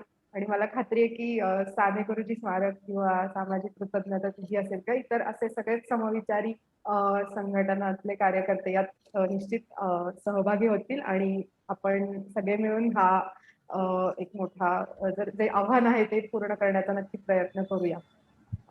याच्यानंतर मी बाबा आढावांना विनंती करणार आहे की त्यांनी मनोगत व्यक्त करावं. त्यांचा परिचय करून देणं हे खरं तर म्हणजे माझ्यासाठी फार मोठी गोष्ट वाटते मला, कारण त्यांना ओळखत नाही असं कोणीच नसेल, परंतु सगळ्या महाराष्ट्रातल्या प्रगतिशील चळवळींशी जोडलेलं हे नाव आहे. आज मगाशी आपण म्हटलं तसं महात्मा फुलेंची आज जयंती आहे, तर तो सत्यशोधक विचार घेऊन असंघटित कष्टकरी असतील, अशा सगळ्या वेगवेगळ्या पातळ्यांवरती जिथे जिथे विषमता, अन्याय, अंधश्रद्धा यांच्या विरुद्धचे जे जे लढे आहेत त्या सगळ्यांमध्ये ते जोडलेले आहेत. एक गाव एक पाणवठा, हमाल पंचायत, रिक्षा संघटना अशा सगळ्या वेगवेगळ्या पातळ्यांवर ते जोडलेले आहेत. म्हणजे न्याय परिवर्तनासाठी काम करणारे अग्रदूत असं त्यांना म्हणता येईल. आणि मला त्यांची एक आठवण अशी आहे की ते प्रत्येक भेटीमध्ये सगळ्या कार्यकर्त्यांना सोनचाफ्याचं फुल देतात आणि ही माझ्या अगदी लक्षात राहिलेली गोष्ट आहे. जेव्हा मी त्यांना एका कार्यक्रमाच्या वेळी भेटले होते तेव्हाची. तर मी बाबांना विनंती करते की त्यांनी त्यांचं मनोगत व्यक्त करावं. माझ्या भावंडांनो, एक गोष्ट मला जाणवते की आता तुम्ही ऐकतात आणि मी वडीलधारा झालेलो आहे, वयाने सर्वात मोठा. हे असताना मला सुरुवातीलाच हे सांगितलं पाहिजे. आता तुम्ही ग्रंथ काढलात, अतिशय छान आहे, त्याच्याबद्दल मी तुम्हाला शाबासकी देतो. म्हणजे स्मारक ट्रस्टने जो काही आणि सामाजिक कृतज्ञता निधी या सर्वांनी मिळून जे काम केलंय हे मौलिक काम आहे. परंतु मला असं वाटतं की पुष्पताई गेल्यानंतर आपण एक करतो. पुष्पताई गेलेले आहेत आणि आपण ते आता त्याची हे करतो उजळणी. माझ्या बाबतीत जर म्हणाल तर मला थोडस व्यक्तिगत भाग येतोय, पण मला क्षमा करा त्याबद्दल. मला आताच तुम्हाला सांगायचं आहे, लोकशाही समाजवादी चळवळीमध्ये ज्यांनी जीवन दिलं, जीवनदानाच्या अनेक कल्पना वेगवेगळ्या असतात, परंतु लोकशाही समाजवादी चळवळ सांस्कृतिक पातळीवर ने जनमानसात ती रुजवणं नुसतं हे नवं नाहीये. तर याच्यासाठी जे सनातनीचं संबंध साम्राज्य आपल्याकडे, त्या सनातनीतून लोकांना मुक्त करीत हा नाव विचार पुढे नाही, हे काम वाटतं तेवढं सोपं नाही. पुष्पाताईंच्या निर्भयपणाबद्दल मला आता आम्ही एकत्रच काम करतो, म्हणजे त्यामध्ये आता बोलायचं म्हणजे त्यांची धडाडी, एक तर त्यांच्या संबंध व्यक्तिमत्वामध्ये केवळ शारीरिक नव्हे तर संबंध मांडणीमध्ये, विचारामध्ये, वेगळ्या वेगळ्या क्षेत्रांच्या मध्ये एक बांधेसूदपणा होता. आणि मुद्दा असा आहे की परिवर्तन केवळ आपल्या एक लोकशाही समाजवादाचा विचार स्वीकारला म्हणजे मार्क्सवादी एक परंपरा घेतली, वर्ग लढा वगैरे शब्द मांडले ते झालं असं ते नव्हे. मी मुद्दाम हे सांगेन की जेव्हा दलित पॅन्थर सारखी संघटना उभी राहिली मुंबईमध्ये आणि ते वड्याळाला चाललेलं होतं, पलीकडे इकडे माटुंग्यामध्ये या वड्याळामध्ये तिकडे ते चाललेलं सारं होतं. आणि नामदेव ढसाळ किंवा जयता पवार असतील, राजा ढाले असतील, सगळी त्याची नावं अनेक नावं आहेत त्यातली, आणि महातेकर असतील. आणि पुष्पाताईंनी ज्या पद्धतीने मग संबंध निर्माण मांडणीचा भाग केला होता, त्यात भाग कोणता होता? मला आपल्या सर्वांचं लक्ष यासाठी विचारायचं आहे. तुम्ही कार्यकर्ते म्हणून आमचा गौरव करताबद्दल मला त्याबद्दल म्हणायचं नाही. माझं म्हणणं असं आहे, आमचं जे चिंतन आहे आमच्या डोक्यात चाललेलं, किंवा पुष्पताईंच्या बाबतीत बोलायचं झालं तर त्यांच्या जीवनातलं जे कलात्मक सर्जन आहे त्या नाटकाकडे जात होते. म्हणजे काय होतं काय, त्या नाट्य समीक्षक होत्या एवढं म्हणून नाही भागणार त्यात. तर जर बर्ट्रांड रसेल सारख्या माणसाने सांगितलं की कोणत्याही समाजाची जर नाडीवर बोट ठेवलं तर त्या समाजाचं तुम्हाला मांडणी करायची असेल तर कोणते निकष आहेत दोन, त्यांनी सांगून टाकलं की त्या समाजातली चिंतनशीलता आणि त्या समाजाचं कलात्मक सर्जन. आता हे दोन जर आपण ह्या मापदंड पाहिले तर पुष्पाताई कशा आहेत बघा. नाट्य म्हणाल तर त्या कलेच्या क्षेत्राच्या बाजूने आहेत. आणि मग तुम्हाला जसे डॉक्टर तिचं कसं आहे, एका बाजूला डॉक्टर लागू आहे तर दुसऱ्या बाजूला निळू फुले आहेत. आमच्या सामाजिक वर्तनेच्या दौऱ्यामध्ये मी पाहिलं 50 सभा सगळीकडे झाल्या. आणि पुष्पाताई नाट्य म्हणजे ह्या मग त्या आमच्या कस्तुरबाचं काम केलं, रोहिणी हतंगडी असतील किंवा तनुजी असेल, सगळ्या नाट्य निळू फुल्यांसारखा माणूस आणि डॉक्टर लागूंची सारखी माणसं ही सगळी मंडळी, यांचा सगळा जथा संबंध महाराष्ट्रभर 50 ठिकाणी नेऊन त्या ठिकाणी कार्यक्रम केला. आम्ही तर त्यात होतो, मी होतो, माझे मित्र डॉक्टर दाभोळकर होते आणि पुष्पाताई होत, आम्ही तिकडे सारखे सगळीकडेच होतो. पण पुष्पाताईंचा सगळा लक्ष कशावर असायचं, पिढीचं नाटक हे चढ लोकांच्या पुढे जाणार होतं हे तर होतच, डॉक्टर लाखोंची भूमिका एक होतीच. पण पुष्पाताई पाहत होत्या की जो समाज पाहायला ह्यामध्ये आलेला आहे तो समाज जेव्हा आमच्या लक्षात यायचं की त्या सामाजिक कृतीच्या त्या थैल्यामध्ये जाताना सो पैसे टाकत असते, त्यावेळेला एक वेगळं फील आम्हाला असे की लोक प्रतिसाद कसा देतात, लोकांची भूक कशी आहे. आणि मग लक्षात येत होतं की पुष्पाताई ज्या पद्धतीत म्हणजे पुष्पाताईंचा कलात्मक आस्वाद हा फार वरच्या दर्जात, ते बाजारीकरण नव्हतं. आणि ते त्या जेव्हा पाहत होत्या की ते पैसे मोजतात ते लक्षात येतं की प्रतिसाद किती मिळाला. तर ही आठवण एवढ्यासाठी मी तुम्हाला सांगतोय की आता इथून पुढे एक काम करा, मी साने गुरुजी ट्रस्टला विनंती करेन, माणसांचा जिवंतपणे तुम्ही त्यांचा संवाद घ्या, त्यांच्याशी प्रश्नोत्तर करा. माझ्यासारख्या माणसाला तुम्ही जर बसवलं आणि प्रश्नोत्तर केलीत ना तर पाठीमागून नंतर मग तुम्ही काहीतरी आमच्याविषयी जेव्हा बोला त्यापेक्षा सुद्धा जिवंतपणेच बोलण्याची संधी मिळाली तर मला जास्त बरं वाटेल. हे व्यक्तिगत ऍग्रेटाइजमेंटसाठी मी म्हणत नाहीये. लोकशाही समाजवादी चळवळीतल्या मला पुष्पाताई गेल्यानंतर खूप वाईट वाटतं. का? त्या अकाली गेल्या. ठीक, अकाली गेल्या म्हणजे काय, ज्या वेळेला दुनियेमध्ये रशिया किंवा चायना सारख्या अतिशय डाव म्हणवणारी माणसांचे संबंध राष्ट्र संपली, रशियाचं सगळं विभाजन झालं आणि आता दुनिया कुठल्या विचारानं जाणार. आमचा working class workers of the world unite, आम्ही त्यातले कामगार चळवळीचं निशाण घेऊन मुंबई सारख्या ठिकाणी बरंच सगळी जाणारी माणसं सगळी, क्रांतीचं हत्यार कोणतं. तुम्हाला विषण्णता वाटेल, पन्नालाल सोरानांनी जॉर्ज फर्नांडिसांची एक आठवण लिहिली आहे, नुकतीच मी ती वाचली. आणि त्यांनी लिहिलं की जॉर्ज फर्नांडिस मुंबईला आलेच नाही परत. एवढा हा कामगार नेता, एवढा लढाऊपणाचा माणूस. त्याने खंत व्यक्त केली. कोणती? त्याने म्हटलं की मी आयुष्यावर लढत गेलो पण आणीबाणीच्या विरोधात कामगार वर्ग जितका प्रखरपणे उतरायला पाहिजे होता उतरला नाही. मला त्याबद्दल काही वाटत नाही. आणि मग जॉर्जचं जे वळण सगळं बदललं, मी पाहिलं नंतर ते. आपल्याला मला काय सांगायचंय, हा विषय चिंतनाशी मला जोडायचा आहे. लोकशाही समाज चळवळीचे काही दिवस येतात, काही जातात, काही नाही येतात. मी आता माझ्यासारख्या माणसाचा गौरव करता मला मानते. मी लोकांना काही बाबा चेष्टाने म्हणतो, अरे शिड्या किती लावाल, आमचं वय पण नाही आता त्या शिडीवर चढायचं, आता आम्ही कदाचित त्या शिडीवरून खाली पडू, असं आम्ही गमतीदारपणे म्हणतो. मला असं वाटतं की पुष्पाताई यांच्या बाबतीत आपण त्यांचं जीवन बद्दल काय आम्हाला रोजचा अनुभव होता, त्याबद्दल प्रश्नच नाही. म्हणजे मग तो अंधश्रद्धा निर्मूलन समितीचा आमचा त्याचा सत्याग्रह असू द्यात, तो नरेंद्र दाभोळकरांनी सांगितलं डॉक्टर लागू असो, सगळे आम्ही एनडी पाटील सगळे आम्ही त्यात सत्याग्रहाला भाग घेतला होता. पण सत्याग्रह ही जी गोष्ट आहे, सत्याचा आग्रह, त्यांची गंमत होती की त्यांच्यामध्ये राजकीय नेतृत्वाची आस कमी होती. त्या मृणालताईंच्या बरोबर होते, परंतु त्यांनी कधी नेतृत्वाच्या ह्याच्यात मिरवणूक जरी सामील असला तर त्या कधी अशा जोरात घोषणा दिल्या नाहीत. त्या संथपणे शांतपणे पाहत असत की हा जाता चाललाय कुठे. आज लोकशाही समाज त्यांचं आम्ही सरळ सांगतो लोकांना, आम्ही लोकशाही आम्ही समाजवादाची वाट सुरू आहोत. आणि आमचा मार्ग सत्याग्रही मार्गाने मी जाणारी मंडळ, आमच्या पिढीवर गांधींचा प्रभाव आहे, आमच्यावर आंबेडकरांचा प्रभाव आहे, आमच्यावर डॉक्टर लोहियांचा प्रभाव आहे, कोणत्याही नेत्या समाजी विचारवंताचा आमच्यावर प्रभाव आहे. आम्ही कोणालाही नाकारत नाही, मार्क्सला आम्ही नाकारत नाही, परंतु त्याला पूर्णपणे मी घेत नाही. आम्ही पाहतो की या भारतीय जनतेचं जे मानस आहे त्या मानसाशी आम्हाला जोडलं जायचंय.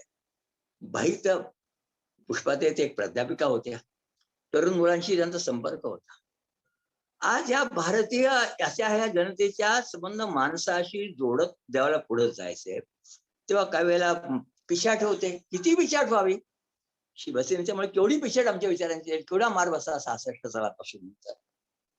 पण तरी त्यातही जेव्हा लक्षात येतं की बाई शिवसेनेच्या त्या विरोधात जेव्हा निखिल बागळे त्या शिवसेना भवनाच्या समोर पोषणाला बसले, पुष्पाताई मनतेला ज्याबद्दल धावत होत्या आणि निर्भयपणे जात होत्या, निर्भयपणाचं दुसरं कोणतं रूप असू शकतं तिन्ही प्रकरणामध्ये किंवा सगळ्याच प्रकरणामध्ये ते आहे. सगळं अण्णा हजारांच्या आंदोलनामध्ये 50 सभांच्या मध्ये आम्ही महाराष्ट्रामध्ये सगळीकडे पुष्पाताई ज्या पद्धतीने बोलत असत, अभिनिवेश कमी, परंतु लोकांचं मन फुलवून ज्याला म्हणतात, त्याला विचार करायला लावणं म्हणतात.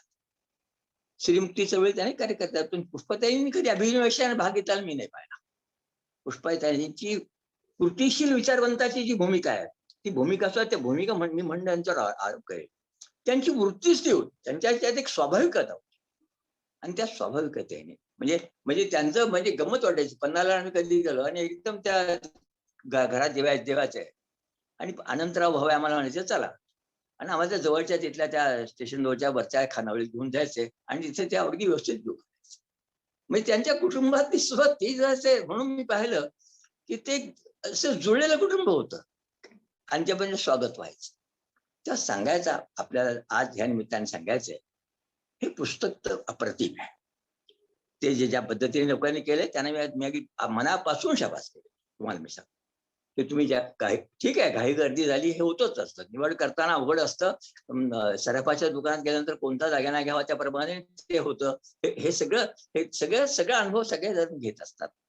परंतु हे असून सुद्धा ज्या पद्धतीने आपण हे सगळं पुस्तक पुढे आणलंय, या पुस्तकाच्या निमित्ताने चर्चासत्र होतील, कितपत आता करून आपल्याला मदत करील का नाही करत, काय काय करतो मला माहित नाही, का असंच आपल्याला जमावं लागेल माहित नाही.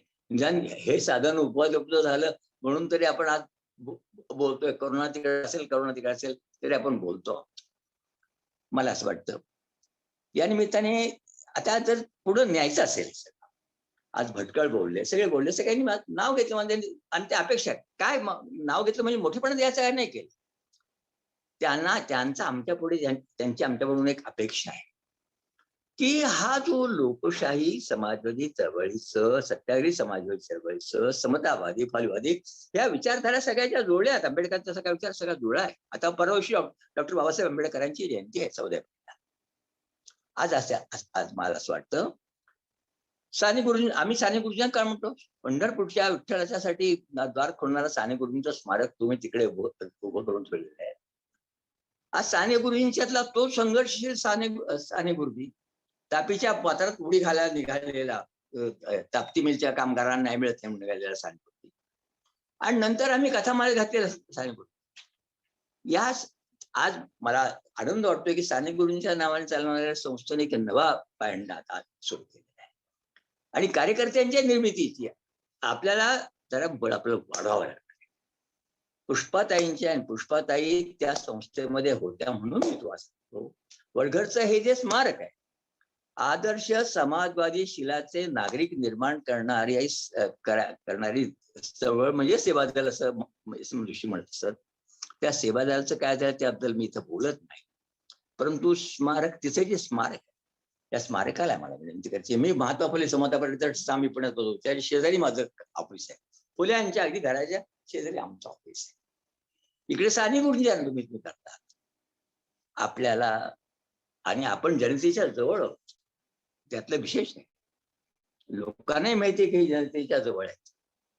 मलाच वाटतं आता आपल्यावर एक सामुदायिक जबाबदारी येते, आणि तो दुनियेचा, जसा करोना पसरतोय तसं दुनियाला पुढचा संबंध, आता दुनियाचा संबंध विषमता, दुनियेमध्ये विषमता वाढते, मस्ती वाढते, वंशवाद वाढतायत, फॅसिझम वाढतोय, सगळं बोललं जात आहे, परंतु पुढे जाणारा विचार कोणता आहे? मला असं दिसतं सत्याग्रही लोकशाही समाजवादाशिवाय दुसरा पर्याय नाही. त्याचा तुम्हाला त्याचा एक भाग म्हणून आपण सगळेजण इथे आज जमतो आहोत, ते काम करतो आहोत. आणि तो जो विचार पुढे न्यायचा असेल आपल्याला, तर या देशातले जे त्या प्रवाहाला जोडणारे जे सगळे विचार एकत्र आणण्याचा प्रयत्न करूया.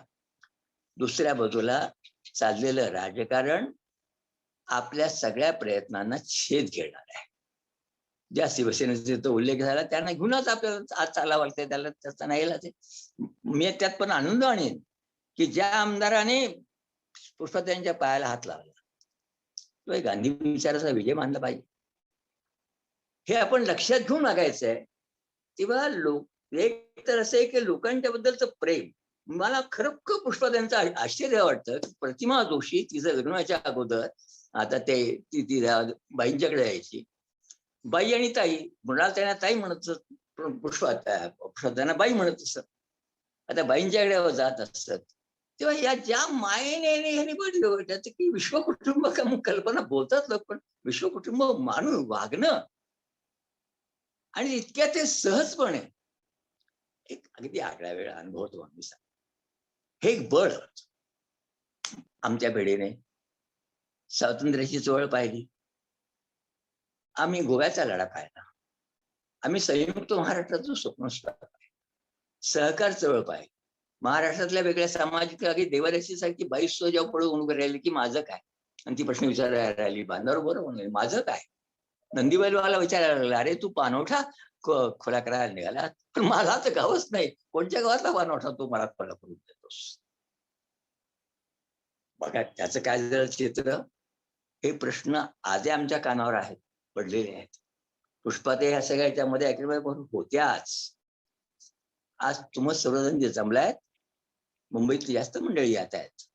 मी तुम्हाला विनंती काय करणार आहे बांधवांनो, आपण पुष्पाताईंचा गौरव करू, परंतु काही गोष्टी आपण आता आव्हानाने स्वीकारल्या पाहिजे. कोणतं आव्हान आहे? डॉक्टर बाबासाहेब आंबेडकरांनी आपल्याला संविधान दिलं, त्यांचं संविधानाचं भाषण पहा ना काय. संविधान देत असताना त्यांनी केलेलं भाषण काय?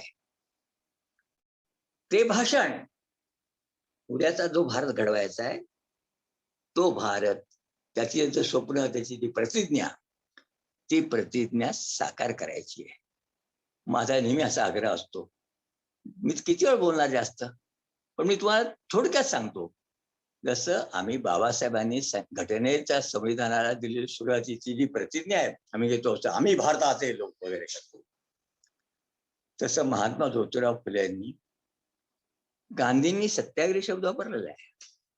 फुले स्वतःला सत्यशोधक म्हणतायत. त्यांनी सत्यशोधक चळवळीची उभारणी केलेली आहे आणि सत्याची प्रार्थना त्यांनी दिलेली आहे आणि सांगितलेलं की प्रत्येक शाळेत ती म्हटली गेली पाहिजे. किती छान प्रकाशन तुम्हाला बघा. मी थोडं दोन ओळी तुम्हाला सांगतोय. सत्य सर्वांचे आदी घर, सर्व धर्मांचे माहेर, जगा माझी सुख सारे, खास सत्याची ती पोरे. सत्य सर्वांचे आदी घर, सर्व धर्मांचे माहेर, सत्य सुखाला आधार, बाकी सर्व अंधकार. आहे सत्याचा बाजोर, काडी भंडाचा तो नीर. सत्य सर्वांचे आदी घर, सर्व धर्मांचे माहेर, सत्य आहे ज्याचे मूळ, करी धूर्तांची बाराळ. बळ सत्याचे पाहुनी, बहुरूपी जळे मनी. सत्य सर्वांचे आदी घर, सर्व धर्मांचे माहेर. खरे सुख नटानो हे, सत्य ईशावर रूप आहे. ज्योती प्रार्थी सर्व लोका, व्यर्थ दंबा पेटू नका. सत्य सर्वांचे आदी घर, सर्व धर्मांचे माहेर, सर्व धर्मांचे माहेर. सत्याग्रह सांगणाऱ्या गांधींचा विचार कायदेभंगापर्यंतच मर्यादित राहिला. फुल्यांनी सत्यशोधक शब्द वापरला. त्यांनी या पुराणांची सार सत्य शोधण्याची, सत्य चिकित्सा करण्याचा सतत जो आग्रह धरलाय कंपनीचा, सत्य शोधण्याचा अधिकार प्रत्येक माणसाला असला पाहिजे. तो सीमित असता उपयोगी नाही. अभिव्यक्ती स्वातंत्र्याचा विचार मांडणाऱ्या पुष्पाताई आणि आम्हाला असं वाटतं ते जे सत्याचा जो अधिकार, माणसाला केवळ प्रतिष्ठा म्हणजे केवळ काय संपत्तीची प्रतिष्ठा काय, त्याच्या स्वतःच्या विचाराचे पण विचारांचं चक्र सुद्धा सारखं चालू राहिले पाहिजे. ते चिंतन सारखं चालू राहिले पाहिजे. आणि ते चिंतन करत असताना कलात्मकता सुद्धा, सर्जनशीलता वाढत राहिली पाहिजे. अशा एका आदर्श समाजाचं चित्रण आपण जे करतो, पुष्पाताई त्या चित्र रंगवणाऱ्या एक मोठ्या कलाकार होत्या. त्या भगिनीला, तिच्या स्मृतीला मी आदरांजली व्यक्त करतो. अनंत भाव्यांना, त्या दोघांचाही मी हे करतो, त्यांना मी हे करतो. महात्मा फुल्यांचे, बाबासाहेब आंबेडकरांचं पर्व आहे आणि आपण सर्व संकल्प करूया की पुष्पाताईंची स्मृती जागवायची. म्हणजे त्यांना ज्या पद्धतीचा भारत घडवायचा आहे, मनुष्य जीवन घडवायचं आहे, ती वाटचाल आपण जास्त मोठी करत राहायचंय. ते काम आपल्याला करायचंय. ते तुम्ही कराल.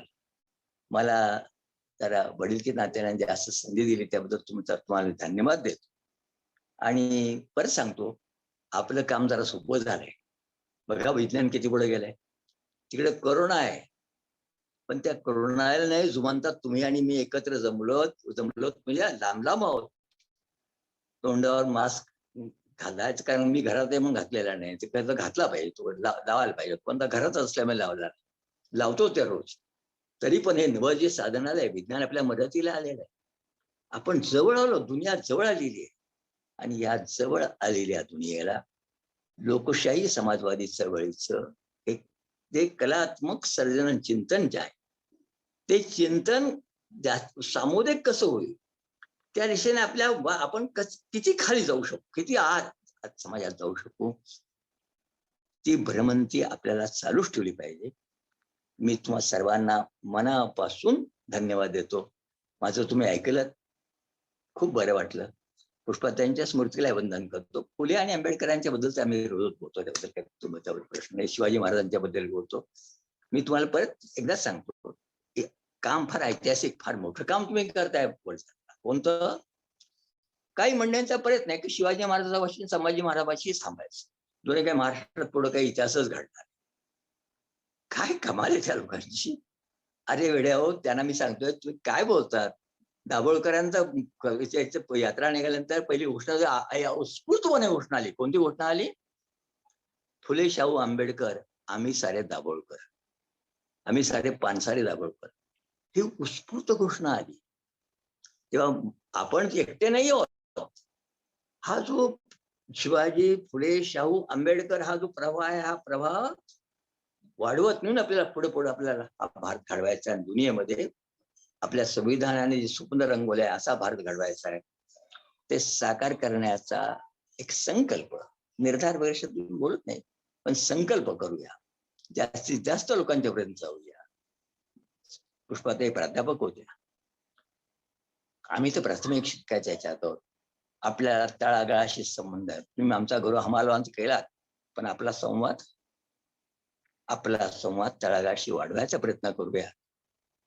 आपल्याला पुढे जाता येईल. आपण निश्चित विजयी होऊ याची मला खात्री वाटते. तुम्ही माझं निवेदन ऐकल्याबद्दल धन्यवाद देतो आणि थांबतो. जय धन्यवाद जिंदाबाद. बाबा. आपल्या सगळ्यांसाठीच एक संकल्प आणि पुष्पाताईंच्या चिंतनातला एक समाज आणि त्यांची कलात्मक सर्जनशीलता अशा सगळ्या मुद्द्यांना बाबांनी अतिशय चांगल्या प्रकारे आपल्या समोर ठेवलेलं आहे. याच्यानंतर आपण कार्यक्रमाच्या शेवटच्या भागाकडे म्हणजे अध्यक्षीय मनोगताकडे येत आहोत. साने गुरुजी राष्ट्रीय स्मारकाचे अध्यक्ष संजय मंगला गोपाळ हे आपल्या आजच्या कार्यक्रमाचेही अध्यक्ष आहेत, तर त्यांनी या कार्यक्रमाचं अध्यक्षीय मनोगत व्यक्त करावं अशी त्यांना विनंती. आदरणीय बाबा रामदासजी, साने गुरुजी राष्ट्रीय स्मारकच नव्हे तर सगळ्या आमच्या कार्यकर्त्यांच्या विद्यापीठाचे कुलगुरू खातूभाई, सहकारी माझी नीरजा, या ग्रंथ निर्मिती करता मान मोडून काम करणं म्हणजे काय, म्हणजे तो बेल्ट लावायचा गणेश, मान मोडूनच त्याने काम केलं या ग्रंथ निर्मितीचं. ते मान मोडून काम करणारा गणेश आणि प्रकृती अस्वस्थ्यामुळे आज जॉईन न होऊ शकलेली वैशाली आणि या इथे उपस्थित असलेले सगळे भावांनो आणि बहिणींनो, बाबांनी आभार मानले. बाबांचा हा नम्रपणा आणि ही रुजुता आम्ही अनेक वर्ष पाहतोय आणि त्याच्यातनं थोडं थोडं कणभर तरी शिकायचा प्रयत्न करतोय. बाबा, तुम्ही आज या कार्यक्रमात असावेत आणि तुम्ही ज्या तंत्रज्ञानाचा गौरव केलात की आपण जवळ आलो. मी सकाळपासनं मनापासून विज्ञानाला प्रार्थना करत होतो की बाबांचं नेटवर्क फेल जाता कामा नये, बाबांच्या मदतनीस त्याच्याकडे पोहोचला पाहिजे आणि बाबांचं सगळं भाषण या फेसबुकच्या माध्यमातून केवळ महाराष्ट्रभरातनं नाही, बाबा अमेरिकेतला माझा विद्यार्थी आहे, त्याने आता मेसेज टाकला मला की खूप चांगली मेजवानी तुम्ही आम्हाला दिलीत आज. तर हे खूप आणि गणेशला मी सांगू इच्छितो की उशीर झाला. 26 मार्च ही पुष्पाताईंची जयंती आपल्याला नाही साधता आली, पण हा किती मोठा महोत्सवाचा काळ आपल्याला साधता आला. आज फुल्यांची जयंती आहे, बाबासाहेब आंबेडकरांची जयंती आहे आणि हा सगळा 1 मेचा महाराष्ट्र दिन आहे. हा सगळा जो माहोल आहे तो माहोल बाबांच्या आजच्या मांडणीने, भटकळांनी केलेल्या आठवणीने उजळून निघाला. आणि मला असं वाटतं की हे रेकॉर्डिंग अनेक लोक बघत राहणार. मला सारखे मेसेजेस येत आहेत की अहो पुस्तक नोंदणी करण्याचं लिंक कुठे आहे. म्हटलं आम्ही एवढे टेक्नोसॅव्ही अजून झालो नाही, आमच्या डोक्यातच नाही तो व्यवहार. तर मी प्रकेतला विनंती केली. तर प्रकेत आणि सुजय सारख्या तरुण मुलांपासून रुजुता जी सांगते की ह्याच्यातनं मला काहीतरी शिकता येईल, तिथपासून ते आजच्या वयातही तरुणाला लाजवेल अशा पद्धतीने सक्रिय असणाऱ्या बाबांपर्यंत हा जो एक संगम आज होऊ शकला, ह्याचं देखील मला खूप मनापासून महत्व वाटतंय. कारण की जे बाबांनी आता सांगितलं, लोकशाही समाजवादी चळवळ बळकट करणं ती केवळ राजकीय अंगाने नव्हे तर सांस्कृतिक सामाजिक अंगाने विकसित करणं आणि राष्ट्रीय चळवळ म्हणा किंवा स्वातंत्र्य चळवळ म्हणा, ज्याची नाळ, ज्याचं पितृत्व, ज्याचं कर्तृत्व महात्मा गांधींशी जोडलं गेलंय, त्यांच्या सत्याग्रहाला आणखीन व्यापक भूमिका मांडणाऱ्या फुल्यांशी जोडणं, ही जी सगळी जी मांडणी आहे, मला असं वाटतं की आजच्या संदर्भामध्ये ती खूप महत्वाची आहे. आणि ह्याचा सगळ्याचा अतिशय जैव असा संबंध बाईंशी आहे. मी बाईंचा जेव्हा विद्यार्थी होतो, सायन्सचा विद्यार्थी, त्यामुळे बाईंचं मराठीचं लेक्चर आम्ही चर्चा करायचो कॅन्टीन मध्ये रुईयामध्ये की सायन्सच्या मुलांना मराठी कशाला. म्हणून सुरुवातीचा आठवडा मी बाईंचं लेक्चर ऐकलंच नाही. पण मला कोणीतरी एका मित्राने सांगितलं की अरे, मित्र नाहीच, एका मुलीने सांगितलं तू संजय बाईंचं लेक्चर मराठीचं अटेंड कर. मी म्हटलं अरे पास होण्यात काय पॉईंट आहे, अडचण नाही. मी गेलो बाईंचं लेक्चर ऐकायला आणि त्याच्यानंतर बाईंचं एकही लेक्चर मी बुडवलं नाही. बाईंचं मराठी, बाईंनी विज्ञानासारख्या माझ्या विद्यार्थ्यांना, आमच्या विद्यार्थ्यांना लावलेलं त्याची आवड आणि त्याचं महत्व शिकवताना त्यांनी पटवून देणं, बिंबवणं हे अलौकिक होतं. आणि त्याच्यानंतर आम्ही व्हिजिटला मी गेलो, इंजिनिअरिंगला गेलो आणि अचानक बाई परत भेटल्या. त्या आणीबाणी विरोधी कार्यक्रम चालू होते त्यातल्या भाषणांमध्ये. ही बाईंची एकदम 180 डिग्री अपार्ट अशी इमेज पाहायला मिळाली. मला असं वाटतं की महात्मा ज्योतिराव फुले काय, बाबासाहेब आंबेडकर काय, महात्मा गांधी काय, या सगळ्यांना आम्ही पाहू नाही शकलो. परंतु एस.एम. जोशी, नानासाहेब गोरे किंवा साने गुरुजी आणि लोहियांचं ऐकत मोठे झालो, बाबांना पाहत मोठे झालो. याच्यामध्ये बाईंसारख्यांचं जे कर्तृत्व आहे, जे योगदान आहे, ते अतिशय अतुलनीय असं आहे. अनेकदा असं वाटतं की प्राध्यापकी करणारा, करिअर करणारा, मराठी साहित्य, नाट्य क्षेत्र आणि काय काय करणारा माणूस, त्याचं काय या चळवळीशी नातं असणार. बाईंनी तो पण एक रस्ता दाखवून दिला की तुम्ही तुमची प्राध्यापकी, तुम्ही तुमची करिअर, तुम्ही तुमचं जे काय काम करताय ते करा, पण बाकीचा सगळा जो वेळ आहे प्रचंड असा आपल्या आयुष्यातला, तो आपण सत्कारणी कसा लावू शकतो याचं एक जितं जागतं उदाहरण बाईंकडे होतं. आणि मी अनेक ठिकाणी बाईंना घेऊन गेलोय किंवा बाईंना फोन केलेत. अनेक ठिकाणी माझा फोन जाण्याच्या पूर्वी बाईंच्या कानावर पोचलेलं असायचं की उल्का आदिवासी घेऊन उल्का महाजन आझाद मैदानात येऊन बसलीये, नर्मदेचे शेतकरी आणि आदिवासी उद्या पोचणार आहेत, नाहीतर सुरेखा दळवीचे कष्टकरी रायगड जिल्ह्यातनं पोचलेत. हे बाईंना आधीच कळलेलं असायचं आणि कुठलंही निमंत्रणाची गरज न पडता खांद्यावरची ती पर्स घेऊन बाई कुठल्या तरी गर्दीमध्ये त्या मोर्चामध्ये बाजूला असायच्या. हा जो साधेपणा आहे, हा म्हणजे मला नेहमी असं वाटतं की मोठ्या माणसात म्हणजे बाबांकडे पाहून आम्ही हे बघतो किंवा अशा अनेक खातूबाईंकडे बघून आम्हाला दिसतं की मोठी माणसं ही किती साधी असतात. आणि ते साधेपण हा पुष्पाताईंचा फार मोठा गुण आम्हाला पाहायला मिळाला, प्रत्यक्ष अनुभवायला मिळाला आणि त्यातनं आम्ही प्रयत्न करतोय. आम्ही तेवढे अस्सल उतरू की नाही त्यांचे अनुयायी माहिती नाही, परंतु तो प्रयत्न करतोय. हा फार मोठा म्हणजे ही जी लिंक आहे सगळी गांधी, फुले ते पुष्पाताईंपर्यंतची, ती मला खूप महत्वाची वाटते. बाबा तुम्ही सांगताय ते अगदी खरं आहे. साने गुरुजी राष्ट्रीय स्मारकामध्ये आम्ही याच्यावर बोलतो आहोत की साने गुरुजी म्हणजे आम्ही बोलत होतो की साने गुरुजींची जी मुलं आहेत, साने गुरुजींच्या काळात धडपडणारी, त्या सगळ्यांबरोबर संवाद साधूया, त्यांच्यापर्यंत पोहोचूया. आणि हे खरं आहे. काल दत्ता ईसवलकरांचं निधन झाल्यानंतर दत्ता किती मोठा होता याच्यावर आपण रकानेच्या रकाने भरून वाचतोय, ऐकतोय, बोलतोय आणि ते अपरिहार्य पण आहे. परंतु ही माणसं जिती जागती असताना त्यांच्या तोंडून हा इतिहास ग्रंथित होणं, ही बाबांची सूचना अतिशय मौलिक आहे आणि साने गुरुजी राष्ट्रीय स्मारक ट्रस्टने याबाबत आधीच विचार केलेला आहे. त्याबाबतची एक कृती कार्यक्रमही आम्ही ठरवला होता. एक कमिटीने फिरणं ठरवलं होतं.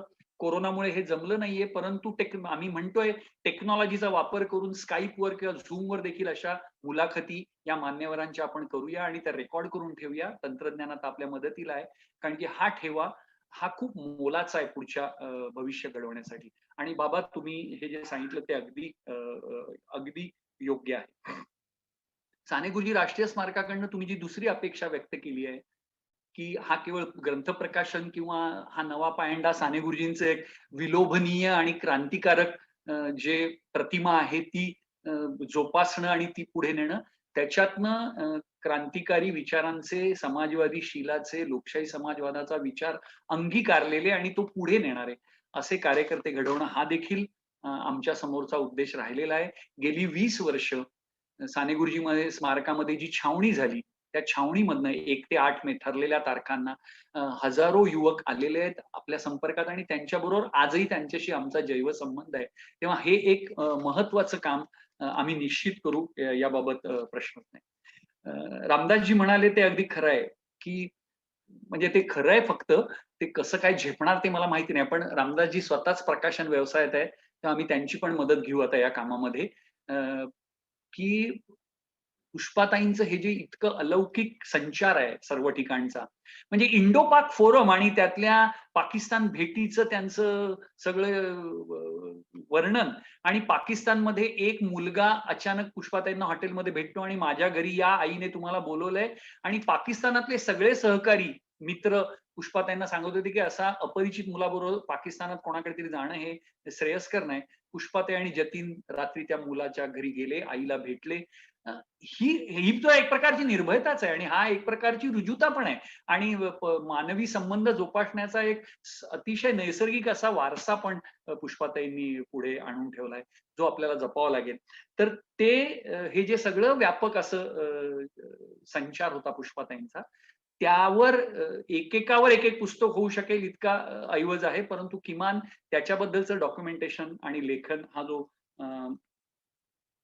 भटकळांनी मुद्दा सांगितला तो अगदी योग्य आहे. त्याचाही आम्ही विचार नक्की करू आणि आम्ही म्हणण्यापेक्षा आपण सगळे मिळून करूया. नीरजा म्हणाली ते मला अगदी हृदयाला भिडलं, की प्रत्येक मूर्तिकार शिल्पकार नसतो, पण पुष्पाताई हे शिल्पकार होत्या आणि अशी अनेक शिल्प पुष्पाताईंनी घडवली, कारण की त्या नवा विचार देत होता आणि पिढ्या घडवत होत्या. पुष्पाताईंच्या या पुस्तकामध्ये अनेक लोकांना आम्हाला नाराज करावं लागलं. अनेकांचे लेख नाही घेता आले पुस्तकाच्या मर्यादेमुळे. म्हणजे हा अशा प्रकारचा ग्रंथ देखील भटकळ अजून एक निघू शकतो. इतक्या लोकांना पुष्पाताईंबद्दल लिहून ठेवलंय किंवा लिहायची इच्छा आहे किंवा ते बोलू इच्छितात. तेव्हा अशी जी प्रचंड मोठी अशी फळी पुष्पाताईंच्या माध्यमातून उभी राहिली. बाबा अगदी बरोबर म्हणाले, की तरुण पिढी बरोबर पुष्पाताई संपूर्ण आयुष्यभर कॉलेजमध्ये असल्यामुळे राहिल्या आणि त्यातनं जो प्रवाहीपणा, त्यातनं जो एक युवकांशी संवाद साधण्याचा एक कला सहज अशी आणि त्याच्यातून कळत नकळत विद्यार्थ्यांना घडवणं त्याच्या शैलीप्रमाणे, त्याच्या ऍप्टिट्यूड प्रमाणे कुठल्याही प्रकारचं दडपण आणि दबाव न आणता विचारधारेचा हे प्रचंड काम होतं आणि ते पुष्पाताईंनी अतिशय सहजपणे केलं. हे आम्ही स्वतः जवळून पाहिलंय, त्यामुळे मला हे नीरजाचं म्हणणं अगदी हृदयाला भिडलं. सुभाष वाऱ्यांनी म्हटले ते अगदी खरं आहे. निर्भयता हा सगळ्यांनीच आपण मांडला आणि आज किती आवश्यकता आहे त्या निर्भयतेची. म्हणजे बाबांनी ज्या शिवसेनेबद्दल म्हटलं ती परवडली अशा प्रकारचा एक अतिशय आक्रमक असा एकारलेवाद कदाचित RSSने देखील विचार नसेल केला इतका आक्रमकपणे आजचे सत्ताधारी जे आणतायत, राबवतायत आणि एकाधिकारशाही, एकचालनावरती आणि असंवेदनशीलता, असंवाद आणि अलोकशाही याचं सगळं रोजच्या रोज दर्शन घडवतायत. अशा कालखंडामध्ये नागरिकांनी, लेखकांनी, विचारवंतांनी, सर्वसामान्यांनी, कार्यकर्त्यांनी सगळ्यांनीच निर्भय बनावं लागेल. बाबा तुम्ही या तंत्रज्ञानाचा गौरव करताय. मला कधी कधी गेले वर्षभर असं वाटतंय की अशा प्रकारच्या आभासी चर्चा झाल्या किंवा व्हॉट्सअपवर अंगठा दाखवला की झाली क्रांती, असं पण एक ह्या तंत्रज्ञानाने एक वेडाचार पसरवायचा प्रयत्न केलेला आहे. त्याच्यापासून पण आपण वाचलं पाहिजे. तेव्हा त्या दृष्टीने पुष्पाताईंचा हा जो निर्भयपणाचा जो बाण आहे तो आजच्या काळात खूप महत्वाचा आहे, ज्याचा वारे सरांनी आणि इतरांनी सगळ्यांनी उल्लेख केला. आणि म्हणून आपण नेहमी म्हणतो की पुष्पाताई आपके सपनों को मंजिल तक पहुंचाएंगे, असं आपण नारा देतो. बाबांनी ते सांगितलं की ते मंजिल तक पोहोचायचं असेल तर संकल्प करूया आणि तो रस्ता कसा व्यापक होईल, अधिकाधिक लोक त्या रस्त्यावर कसे जोडले जातील, समन्वय कसा साधला जाईल आणि एकारलेपणापेक्षा संवादातनं लोकांना बरोबर घेऊन हा रस्ता प्रशस्त कसा करता येईल, सुपर हायवे कसा ह्या चळवळीचा बनवता येईल, हा पुष्पाताईंच्या जगण्यातला अर्थ आहे. आणि त्या अर्थाने वारे सर जे म्हणाले आपण जागले बनण्याची आवश्यकता आहे ते अगदी खरं आहे. आणि एका अर्थाने साने गुरुजी राष्ट्रीय स्मारक ट्रस्टने पुष्पाताई आमच्या बरोबर पहिल्यापासून असोसिएट राहिलेले आहेत.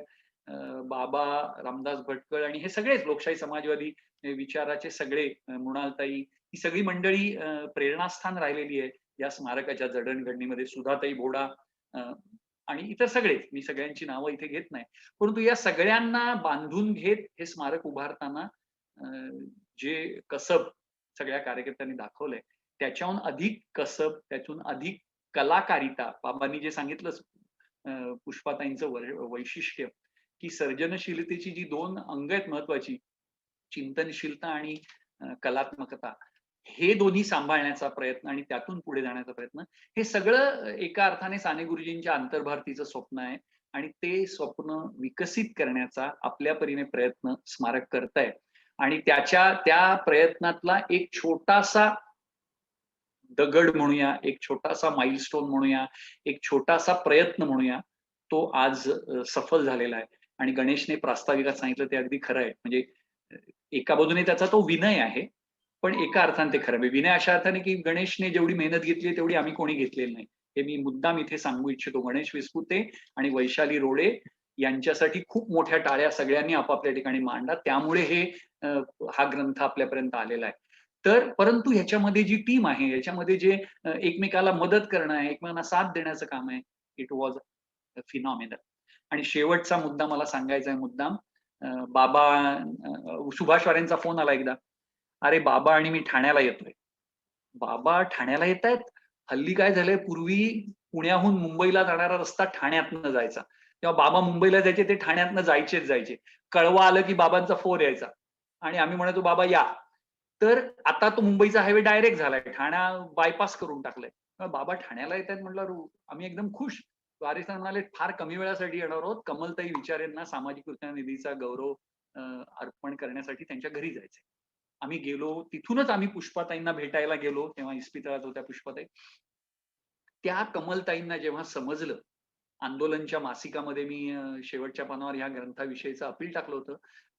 कमलताई दुसऱ्या वयाच्या 92व्या वर्षी, हे सत्यशोधक चळवळीतले कार्यकर्ते कसे दमदार आणि कणखर असतात, एकीकडे बाबा आढाव, दुसरीकडे कमलताई 92व्या वर्षी. त्यांचा मला खणखणीत आवाजात फोन आला, संजय तू ते काय लिहिलंयस ते आंदोलन मध्ये. मी म्हटलं काय, माझं काय चूक झाली की काय? चूक नाही, ते शेवटच्या पानावरचं पुष्पा भावे गौरव ग्रंथ कधी निघणार आहे? मी म्हटलं 26 मार्चला माझ्याकडे यायचं आणि चेक घेऊन जायचा. म्हणजे आम्ही ग्रंथासाठीच जुगाड कशी करायची ते बघू, पहिले ग्रंथ निर्मिती करू असं म्हणत असताना हा म्हणजे एकदम अचानक खुलजा सिमसिम झालं. आणि गेलो तर कमलताई म्हणाल्या की किती खर्च आहे तो सांग, तेवढा चेक मध्ये रक्कम लिहितो. आम्ही पण असे बाबा हिशोबामधले हे की गणेशने अगदी कॉन्झर्वेटिव्ह एस्टिमेट करून कमलताईंना सांगितलं, परंतु कमलताईने ताबडतोब चेक फाडून दिला. कमलताईंसारखी मंडळी सत्यशोधक चळवळीतली, ज्यांनी अशा प्रकारच्या प्रयत्नांचं महत्व समजून त्याच्या मागे उभं राहण्याचं ठरवलं, हे देखील आमच्यासाठी खूप मोठी जबाबदारी टाकल्यासारखं आहे आमच्यावरती. आणि म्हणून आपण सगळे मिळून हा पुष्पाताईंचा वारसा पुढे नेऊया, हा हायवे बाबा म्हणतात तसा मोठा करूया. आणि रुजुताला जी अपेक्षा आहे, या नव्या पिढीपर्यंत हे गेलं तर एक काहीतरी समृद्ध जग निर्माण होऊ शकतं, ते निर्माण करण्याच्या प्रक्रियेमध्ये सामील होऊया. मला वाटतं पुष्पाताईंना तीच खरी आदरांजली होईल. ग्रंथ निर्मिती हा त्यातला पहिला टप्पा आहे. जिंदाबाद. जिंदाबाद. खरंच आहे, पुष्पाताईंना खरी श्रद्धांजली ही अशा प्रकारचा ग्रंथ किंवा त्यातून पुढे जाणारे हे सगळेच जे संकल्प आज आपण वेगवेगळ्या सगळ्या वक्त्यांनी मांडलेले आहेत.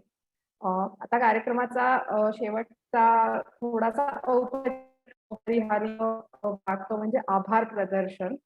ह्या सगळ्या कार्यक्रम अरेंज करण्यासाठी जे फेसबुक लाईव्ह आणि ही झूम मीटिंग या सगळ्याचं जे कोऑर्डिनेशन करतात ते सुजय मोरे आणि त्यांना मदत करणारा आपला कार्यकर्ता प्रकेत, या दोघांचेही मनपूर्वक आभार. आणि या पुस्तक निर्मितीसाठी मगाशी नीरजाताईंनी उल्लेख केला त्याप्रमाणे उमा नाबर यांनी मुद्रित शोधन केलं किंवा मिलिंद जोशी यांनी या सगळ्याचं डिझाईन बनवलं. आणि असे खूप जणांचे या पुस्तक निर्मितीमध्ये हात लागलेले आहेत आणि खरं तर सगळ्यांची नावं इथे घेणं शक्य नाहीये, पण त्या सगळ्यांचे खूप मनापासून आभार. आता कमलताई विचारांचाही उल्लेख संजय सरांनी केला, त्यांचेही मनपूर्वक आभार. आज जे सगळे मान्यवर या कार्यक्रमात आहेत म्हणजे डॉक्टर बाबा आढाव, सुभाष वारे सर, रामदास भटकळ सर आणि भावे सर, अनंत करंदीकर, नंतर स्मारक परिवारातले गजानन खातू आणि इतर सगळे सहकारी आणि फेसबुक लाईव्हच्या माध्यमातून जगभरातून जे जे पुष्पाताईंवर प्रेम करणारे आणि लोकशाही, स्वातंत्र्य, समता या मूल्यांवर प्रेम करणारे लोक यात सहभागी झालेले आहेत, त्या सगळ्यांचे मी अतिशय मनापासून आभार मानते. कोणाचं नावाचा उल्लेख राहिला असेल तर त्याबद्दल दिलगिरी. आणि खरं तर इतक्या मोठ्या लोकांबरोबर मला या कार्यक्रमात सहभागी होण्याची संधी मिळाली त्यासाठी पण मी आयोजकांची खूप खूप आभारी आहे. आणि अध्यक्षांच्या अनुमतीने मी हा कार्यक्रम इथे संपला असं जाहीर करते.